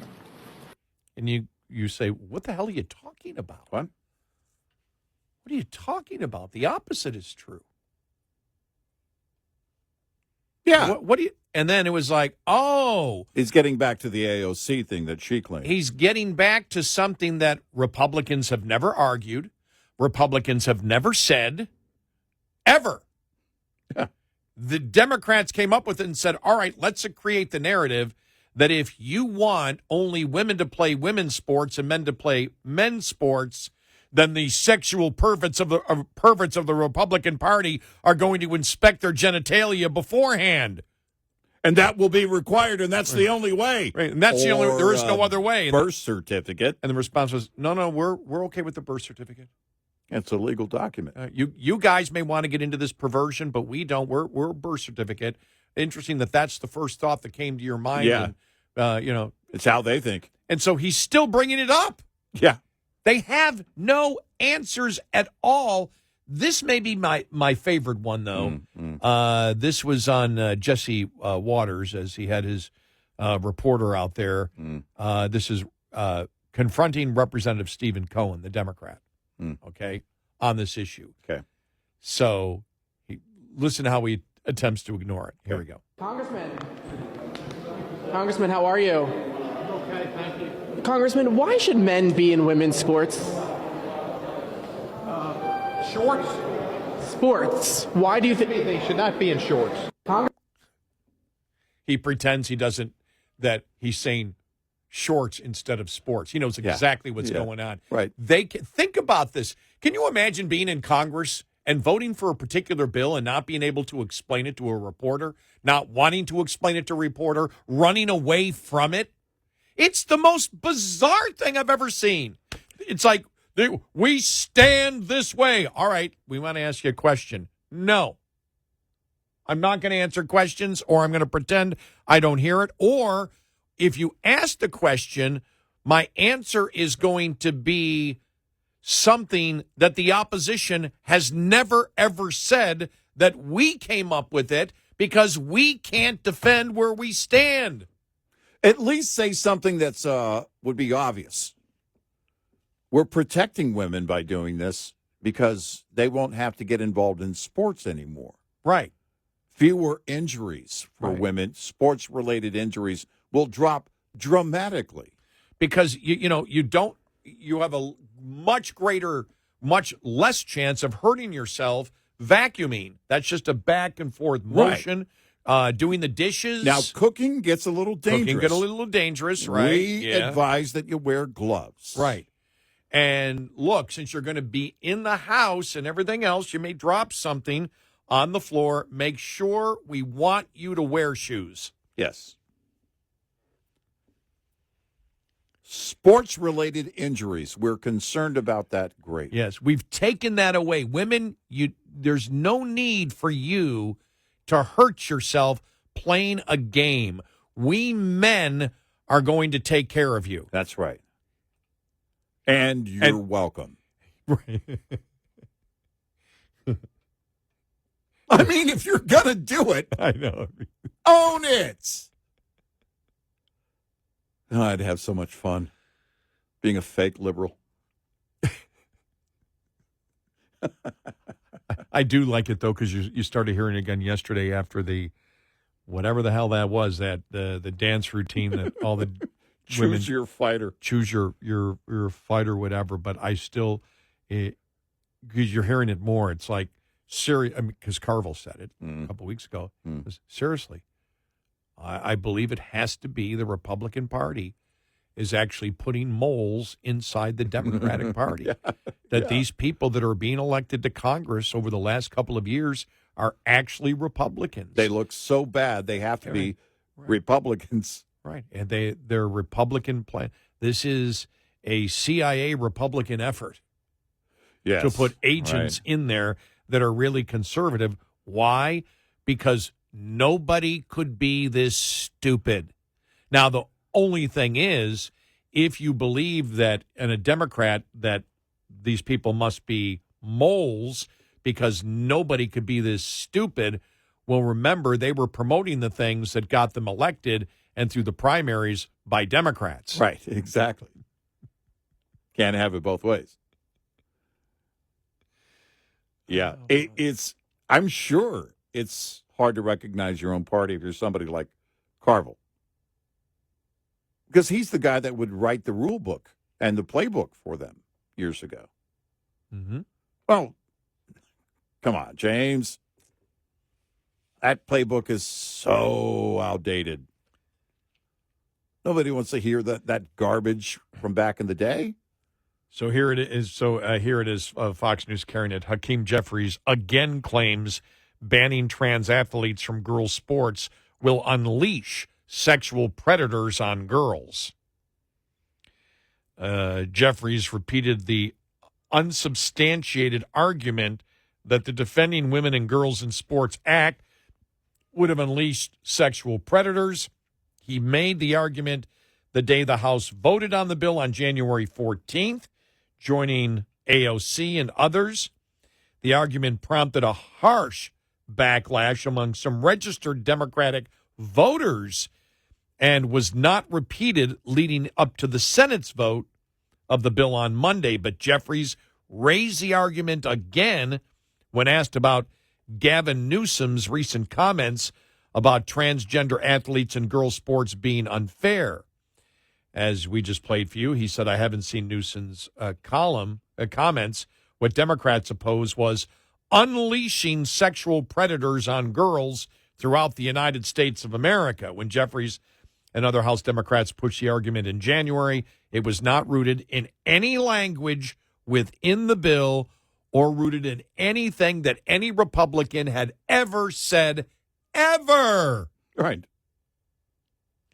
Republicans said no genital inspection would ever be necessary and that proof of birth gender could simply be determined with a birth certificate.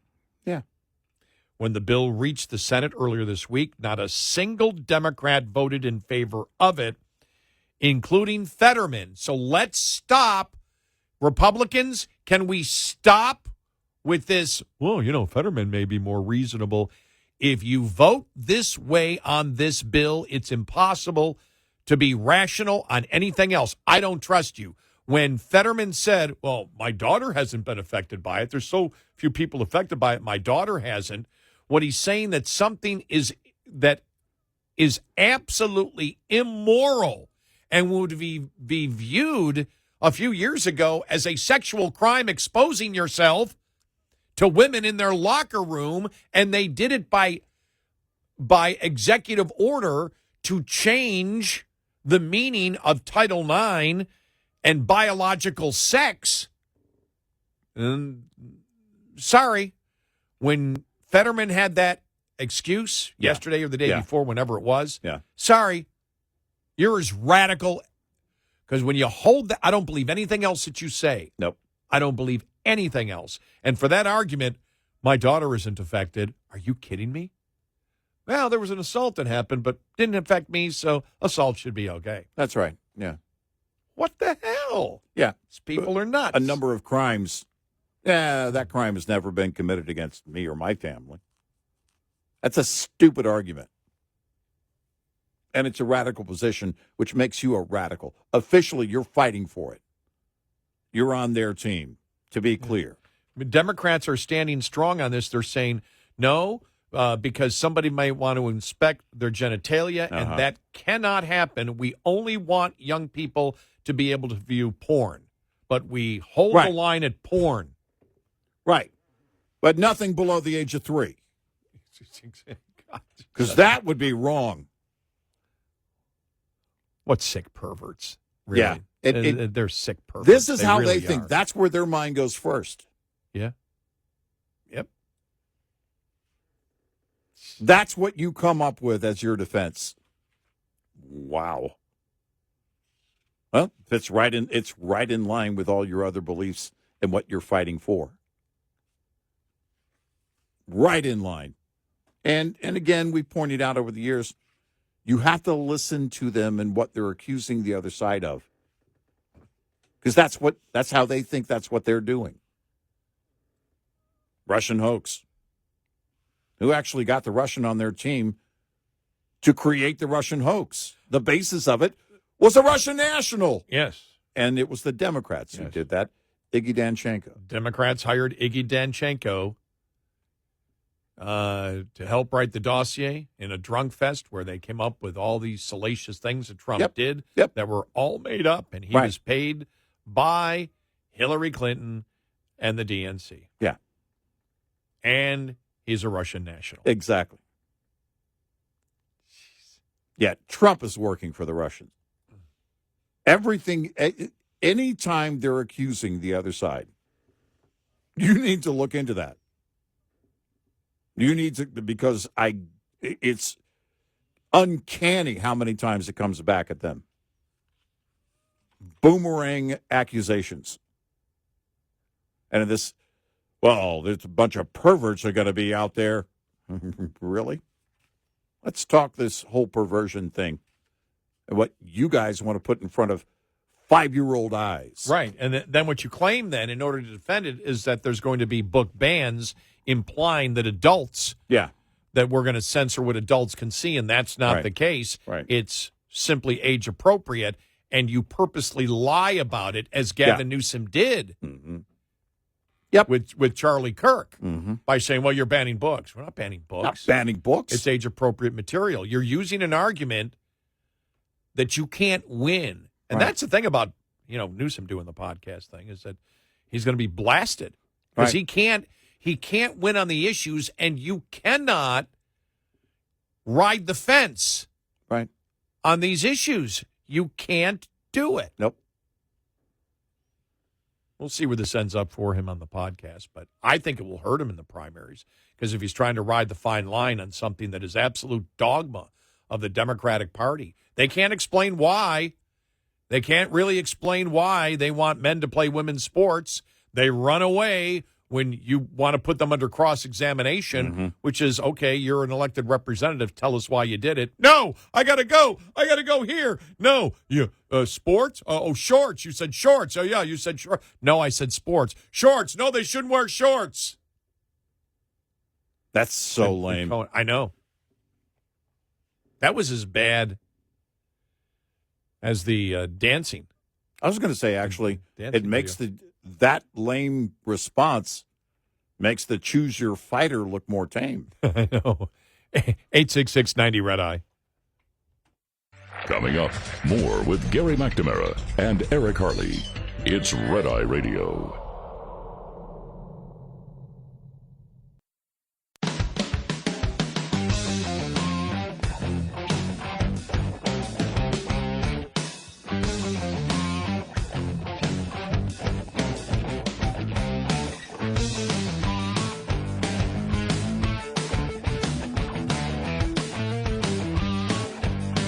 It's Red Eye Radio. Not it. We are Red Eye Radio. We're not it. Something is Red Eye Radio. Yes. I don't know. Our pronouns, me and he. Yeah. Coming up following the top of the hour, some polling out there. Oh. Some interesting polling. All right. I like this here.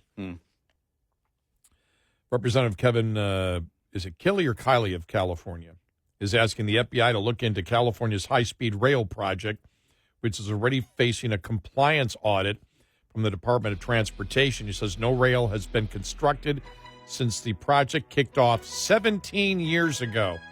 Wow. Wants the FBI to investigate. I'm telling you, they can't, even when they tax you, they can't spend the money. Can't spend the money.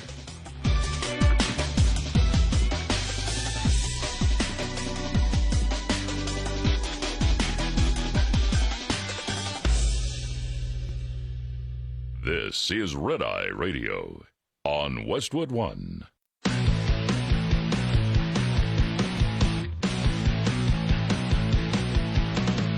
Now, it's Red Eye Radio.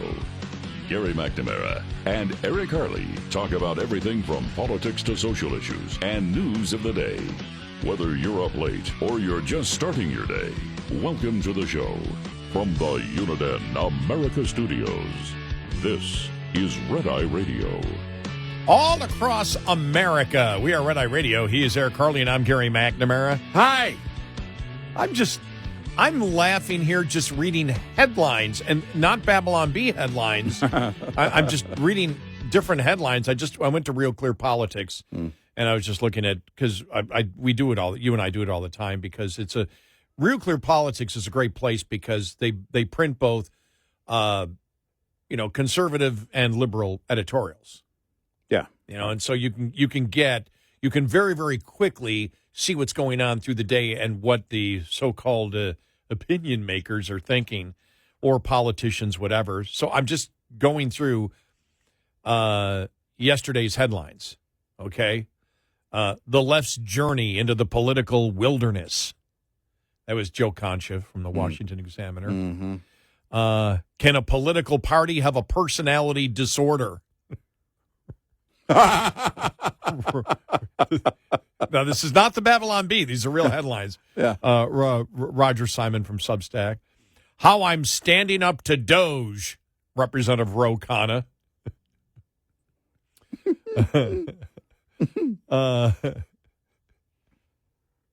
You see, the Democratic Congresswoman released the most cringe video ever. Yeah. All right, hold it. Yeah, That made me stop for a second. Yeah. Let's see if there's anything interesting to read in this one. Okay.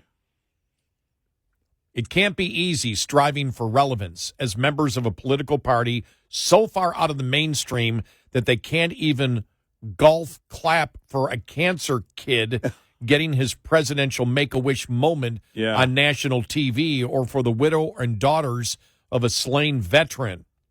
When you stand for nothing aside from looting the Treasury, any excuse will do, including chemically castrating children and opposing the bad orange man.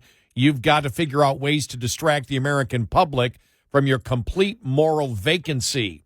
So that's exactly what several congresswomen and one lefty social media influencer tried to do yesterday. For those keeping score at home, the participants were Jessica Wu, Representatives Alexander Ocasio-Cortez, Lauren Underwood of Illinois, Kathleen Clark of Massachusetts, Judy Chu of California, Jasmine Crockett,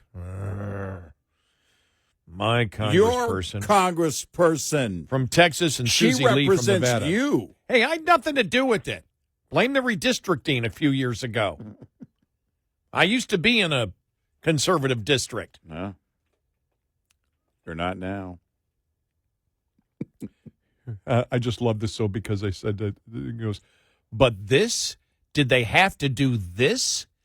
Here you go, and don't say I didn't warn you about the cringe factor. And then you can play the video if you want. It doesn't do us any good to play the video. In fact, you can go to my X post or Eric's X post, my page at Gary Red Eye 1 and at Eric Harley. So you can see the video if you haven't seen it.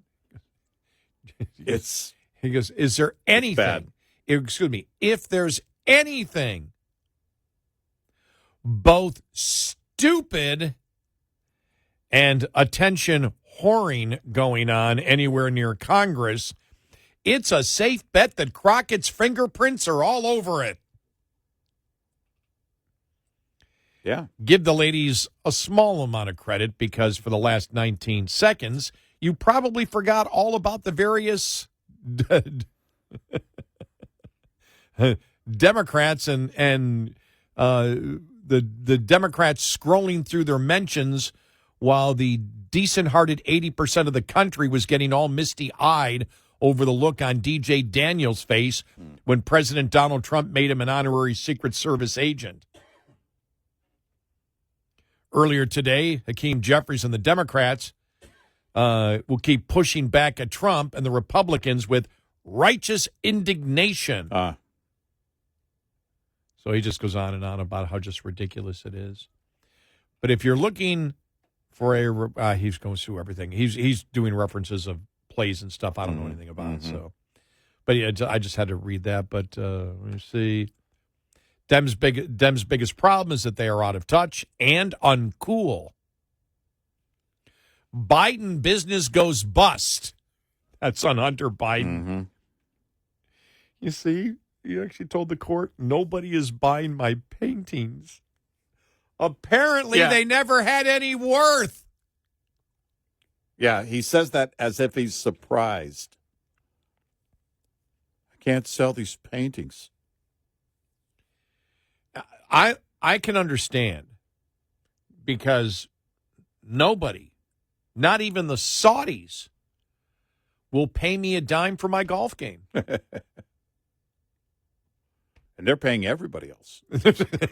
Hell, I got a deal, and I don't play golf.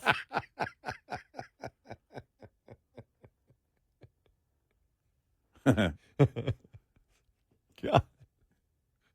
just love that. That was a story. When I saw that story yesterday, Hunter Biden says he has no money. One of the reasons nobody is buying his paintings. And he tells the court that his house in California is unlivable after the fires. Yeah. And then there's pictures of it, and it seems to be fully intact.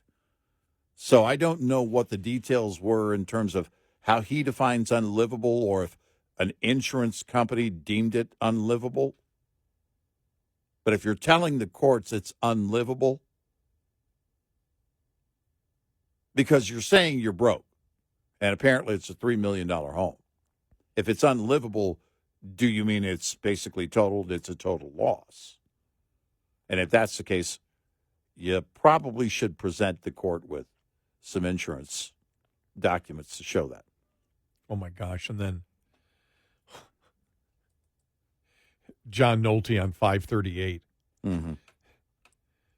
And this is on Real Clear Politics. It was an article in Breitbart. Disney slashes 6% of staff, shutters 538 site. Another leftist propaganda outlet goes down. This is just, you ready for this? Okay. First sentence. All right. More layoffs have hit the Disney grooming syndicate. Oh. Wow. There's two things I need to say here. We need to be very careful doing anything to damage Disney. Why is that? Because I still have a small pension coming from them. Is it getting smaller? Did you get any phone calls from Mickey? And because we used to work for Disney. Hey, And Gary. and Got some bad news. can we work on no taxes for Social Security? Those are the two things I have to say. I just love the way you wrote that. More layoffs have hit the Disney grooming syndicate. Yeah. Oh, wow. The most interesting nugget is that because we talked about this yesterday, is the news that ABC is shutting down the once popular 538, the site created by Nate Silver, touted as a data-driven piece of science that would predict the outcome of elections, along with things like the Oscars and sporting events. Mm-hmm. Under Silver, the site did pretty well until the arrival of Trump in 2016. We used to reference them way back then, Right, but we yeah, haven't. yeah. He goes, suddenly data-driven began to look more like wish casting, Yeah. and the site became a joke. Silver left the creation in 2023. 538 blew the 2024 presidential election, and now it's gone. So sad. Bye-bye. He actually wrote that. Bye-bye. Giving up 538 is a big deal. The whole idea behind the site was not to reflect what the public opinion said in the polling, but to shape public opinion, especially in 2016, 2020, and 2024. Rasmussen is one of the most accurate pollsters out there and has been for 20 years. Still, 538 dismissed their polls. That alone spoke volumes about the site's credibility. Mm-hmm. I'm trying to think. I don't know what the moment was for us. I can't remember what that moment was when we probably looked at each other and said, you know, they used to be pretty good and now it's garbage. I don't know whether it was when I know by the time they rejected Rasmussen, we already had problems with them. There was something else, and I forget what that was. Yeah. Was it the midterm? It may have been at the midterm. Yeah, I just can't remember At what 22. it. But there was something that something, I remember where it was like, wow, I can unbookmark that because it was no longer useful at all. And the great point that John Nolte brings up here is what the closing of 538 tells me is that it was no longer an effective piece of propaganda. Over time, after so many failures, people stopped buying what ABC News was selling. Hey, this is objective number crunching. This is science. No, not really. Where's everybody going? Anyone who wants accurate polling can go, and polling analysis can go to Real Clear Politics. It's a great point. Yeah.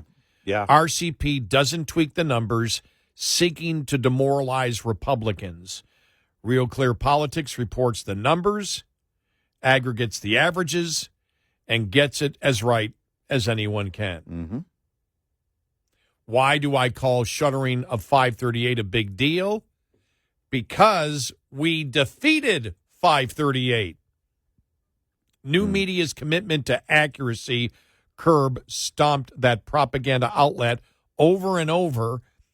And now Disney is surrendering the godfather of data-driven poll sites. And it wasn't only Real Clear Politics. All kinds of online folks did a better job of analyzing the polls. We hear it right on radio. And 538 turned itself into a punchline. Wow. Mm-hmm. One of those online sites that humiliated 538 in 2024 was Nate Silver's news site. Yeah. The entertainment job cuts at Disney are exactly as the Wall Street Journal describes, a direct result of people canceling their cable packages and moving to streaming. This inevitability is something that he says he was predicting for 15 years. Cable TV money was a windfall for mega entertainment companies like Disney. Streaming services are not. As people continue switching to streaming, more and more of that cable TV money will dry up. Yeah. Netflix is making a ton of money. Other streaming services are either losing a ton or squeaking out a tiny profit. Everything is changing for the better.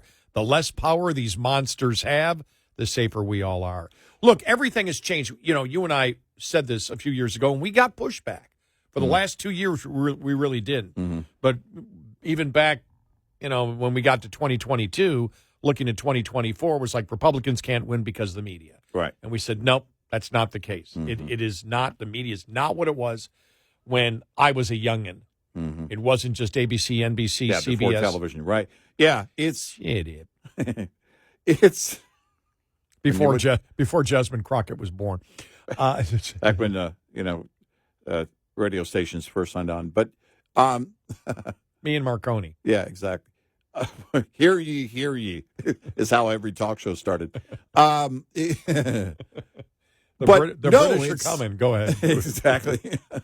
It really is changing, and the thing with streaming is people can jump off. They don't need to. There's no need to get a 1-year commitment. You can get. I have family members that do this.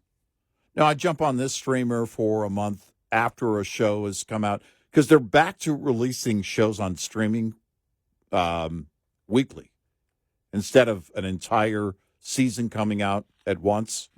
Some of the shows are going back to, okay, we'll just do it like every Thursday or whatever. All right, well, I'll just wait until everyone is available, and then I'll jump on that and watch it, binge it, get it done within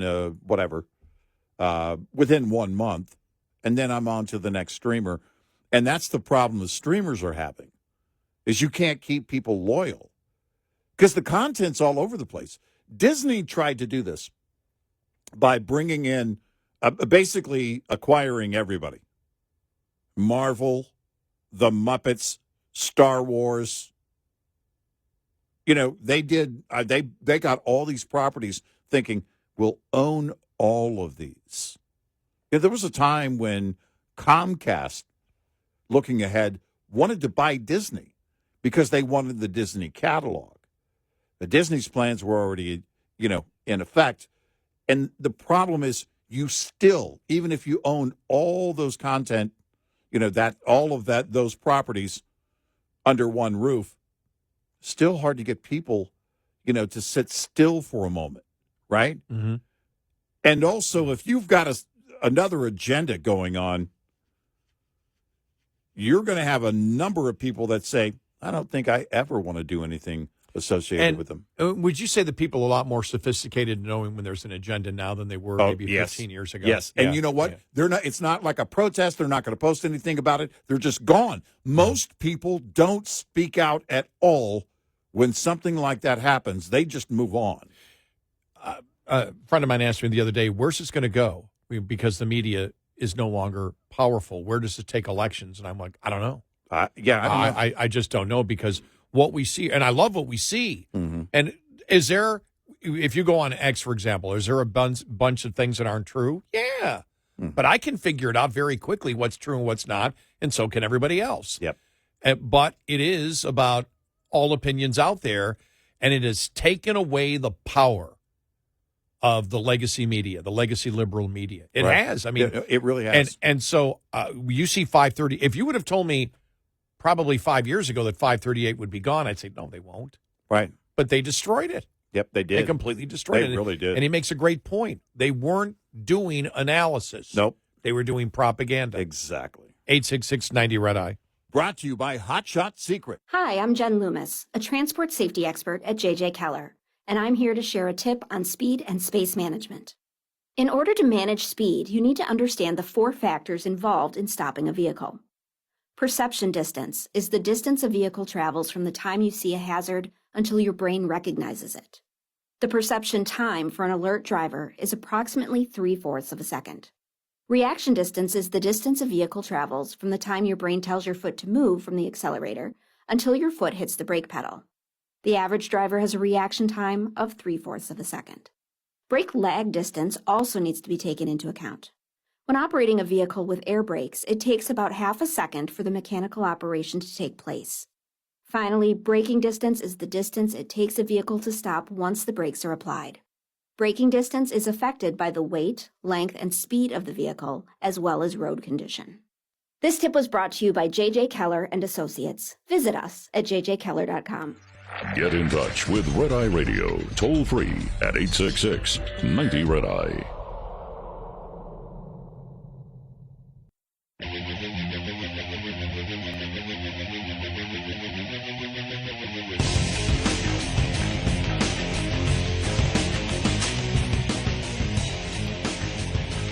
It's Red Eye Radio. He's Eric Carly, and I'm Gary McNamara. I just saw this headline in the New York Post. We'll have this story coming up following the bottom of the hour. Moderate Democrats hatch a comeback plan that distances the party from the far-left politics and embraces patriotism. Okay. I can't wait for that one. Yeah. But I just reading here more on the National Review. Hunter Biden says he's broke because nobody wants to buy his art. In court filings, Biden admitted that money was hard to come by now that his art sales and book sales have dried up. Oh. And for that reason, he is seeking to dismiss his lawsuit against a former Trump aide. He wasn't going to win that one anyway. No. He had no chance of winning that. Yeah. Biden disclosed his income has decreased significantly since late of 2023 because art sales and sales of his memoir have dried up. What about influence peddling? That's probably over, too, since January 20th. Oh, yeah, that's probably dried up significantly. Since then, he sold one art piece for $36,000. I want to talk to that person. Since late 2023. Yeah. And sold roughly 1,100 copies of his book. Before that, Biden sold 27 artworks for an average of $54,000 each. Mm-hmm. Wow. Yeah. I want to talk to those people. Oh, yeah, no.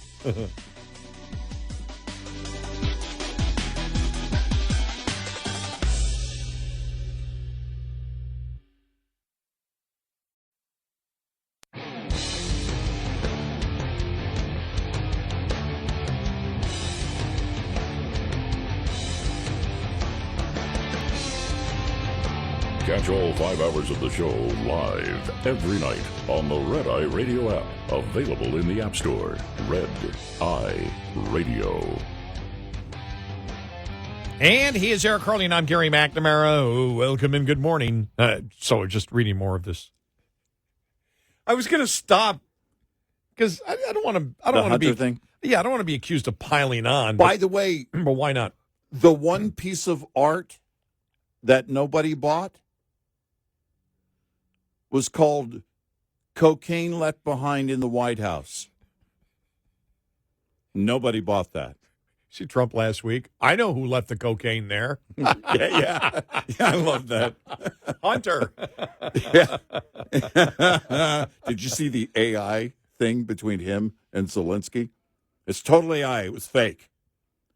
But it starts with him going, "Oh, that was yours. I didn't know that was yours, that you left that behind in the White House." And then Zelensky starts going, "It's all totally fake." And it's very obvious that it's fake, but it was funny. Really? It was hilarious. So the cocaine was Zelensky's then? Yeah, according to the AI thing. Yeah, it was so funny. Oh, no, the one I loved was just the still picture of both Trump and also Vance, like with their hands out like this, like, stop. Both of them had their hands out, and it says, when you order a pizza and the guy with no money says, get wings too.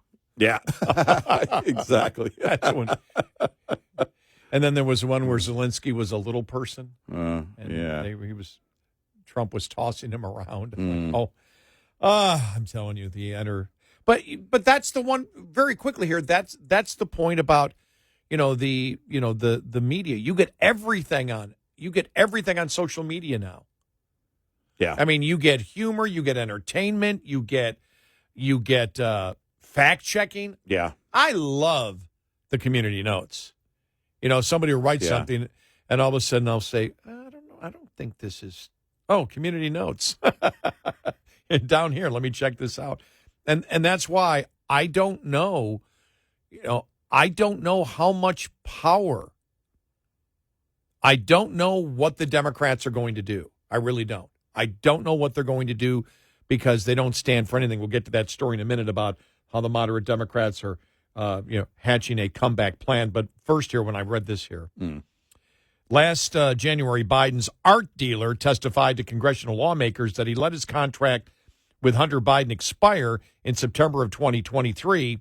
They discussed extending it, but he decided not to do it for business reasons and the political implications. Hunter Biden sold roughly $1.5 million of art, half of it, which was purchased by his friend and financial benefactor, Kevin Morris. Half of his art was bought by one person. The other half probably by his father. Morris confirmed during his congressional testimony that he purchased the art as part of his financial assistance to Hunter Biden. Morris gave the younger Biden $6.5 million of financial support from October of 2021 to December of 2023. His attorney notified lawmakers the payments came in the form of loans and were supposed to be due beginning this year. Wow. And your art is collateral.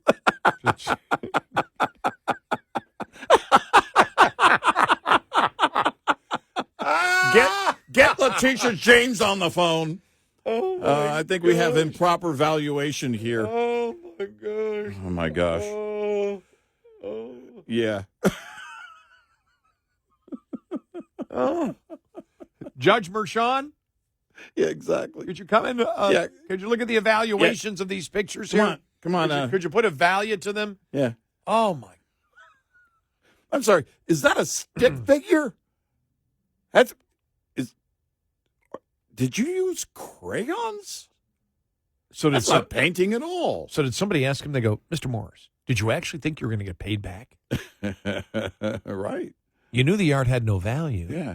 You said it was in the form of loans. Did you really think what did you think he was going to do? Right. Or did you do it to gain influence of something?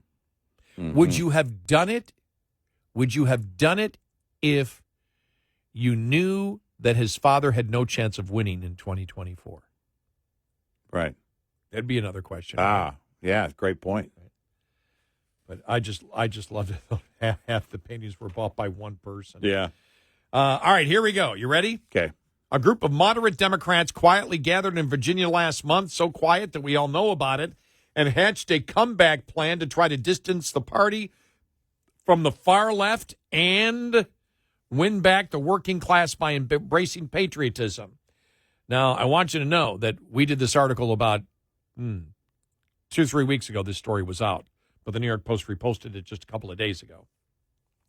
Third Way, a centrist-leaning Democratic think tank, put together the soul-searching retreat. Roughly a 4-hour drive from Washington, D.C., and invited elected leaders, consultants, staffers, and others to critically assess the party's woes. Activist groups and progressive staffers push unpopular cultural positions, making it seem like Democrats are more extreme than they actually are, said a summary paper from the retreat and seen by the Post. This I didn't know. I didn't hear this part of this. Operatives and campaigns must remember that activist groups exist to promote their single issue and raise money around it, not to make Democrats electable, the document said.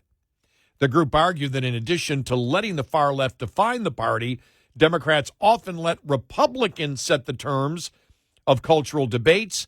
They need to clarify their own positions in a way that resonates with voters. Here we go. Here are a few highlights from the summary. Okay. Democrats focus too much on America's flaws, racism, sexism, inequality, without acknowledging the country's progress and potential. Well, that's mainstream in the Democratic Party. Yeah. That's not a far Right. left position. Right. Embrace patriotism, community, and traditional American imagery. Oh, well. Well, you don't want to do that. What? That's, yeah. You don't want to. Remember. You mean become Republican? Is this what? You booed God. Right. Avoid overly moralistic or condescending messaging. Speak plainly and directly. What? Own the failures of democratic governance in large cities and commit to improving local government. Improving how? Yeah, you notice they don't get into any of the issues at all. No. Just the generalities.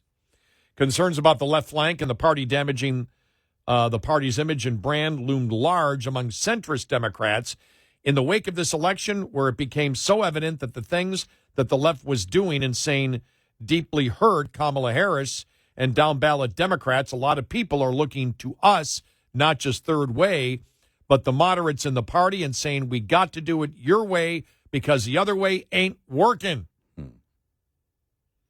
Organizers of the event made clear that not everyone who attended the retreat agreed on all the takeaways in the memo. Tensions has long simmered between elements of the party's progressive base who want Democrats to lurch further to the left and centrists who believe that push has given fodder to Republicans. Broadly speaking, during the second Trump administration, for example, some Democrats seem to prefer the party focusing heavily on kitchen table issues such as inflation and carefully picking fights with the president, while others want to see a much more forceful repudiation of Republicans. Look, there may be some Democrats out there. They're not in Congress. No. These people are not the members of Congress. Well, and you're not going to win a primary. You're not going to, except, I don't know, there may be a few districts where you can get away with that, but that's already where that's where a more moderate Democrat seat already occurs or already exists. You're not going to be able to do this and change the party, is my point. It's not going to be the sweeping change of the Democratic Party anytime in my lifetime. I'm convinced of that. I don't know what they do, but it's very clear and has been since Trump took office that they don't care to learn lessons and they don't want to change. Now, I read this here. Listen to this.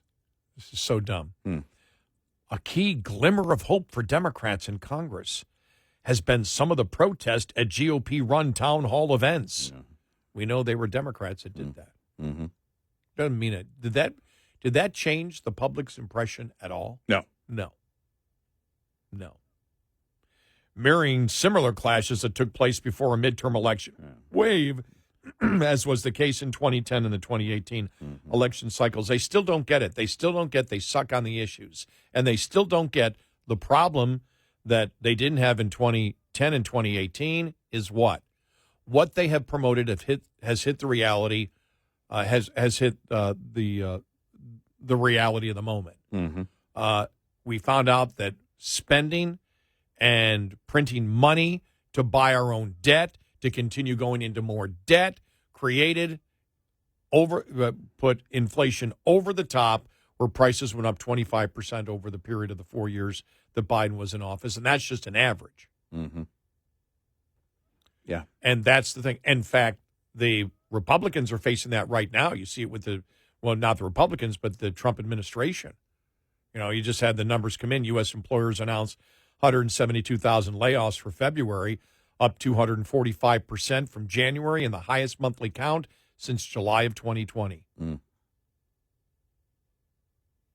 So, there you go. And, we said it. We said with everything that's going on, if the administration is not going to, and so far they have. I mean, Trump has come out and said, yeah, tariffs hurt. When you sat there and said, remember, the first barrage that came out of the administration was, tariffs are great and wonderful, and we can tariff our way to success, and there's no downside whatsoever. Now we all know there's a downside. Yeah. Well, don't play that game. The public is pretty sophisticated. The public understands, and Republicans understand if you increase the cost anywhere along the supply chain, the consumer ends up paying for it.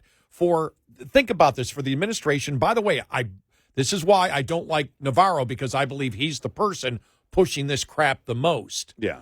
When you try to use the Democrats' talking points on the minimum wage and raising taxes drastically, that they don't affect the economy at all, and the consumer doesn't pay the cost of those things, when you go down and use liberal talking points, you're going to get bit in the ass. Yep, and Keynesian economics is next. If you want to get into that, we're going to eliminate half of the math and the equation, and try and shape it into something it's not. You're right. Well, I saw where did I see it? Let me just find it here. Yesterday, there were more and more stories of the dealerships coming out saying, we're not going to be able to sell cars at a 25% increase. You're just not going to get people to buy them. They're going to sit here. And that story won't take long, by the way, to get out. Yesterday, they were out there, but if they go into effect, the media will be all over these lots, a quote from Besson, car lots. Here in the last couple of days. Access to cheap goods, not American dream. Are you kidding me? You absolutely shut up. Yeah. Yeah. Shut up. After what people have been suffering through with inflation. Yeah. Are you kidding me? That's what you're going to try and sell. Because what you're saying is, people don't want cheap prices. Wow. Yeah. That's not just misreading the room. You misread the planet. I know. It's just like, that was yesterday. Yeah, I said know. It yesterday. Yeah. It's just like, you're insane. I mean, that was, and so now we know now because of everything going on. They know, we all know. It's changing on the fly. Yeah. The president has acknowledged it. Americans are going to be hurt because of it. Mm-hmm. And the reason they backed off, these aren't negotiating tactics. They don't know what's going to happen. Right. More bad economic news came out yesterday with, the loss of the loss of jobs. Mm-hmm. A third of it because of the cuts to government. Mm-hmm. And they're like, okay, what do we do now? The Atlanta Fed with the 2.8% negative job growth rate, they believe in the first quarter is their prediction.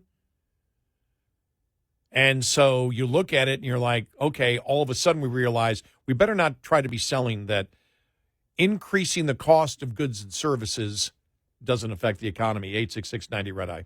Coming up, more with Gary McNamara and Eric Harley. It's Red Eye Radio.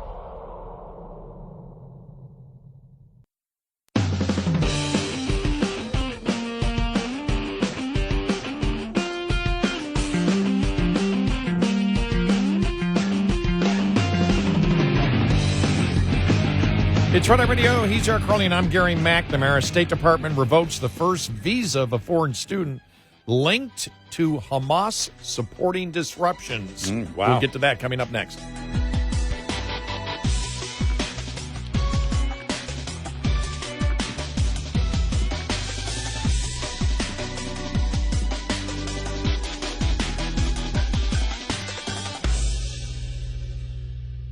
This is Red Eye Radio. on Westwood One.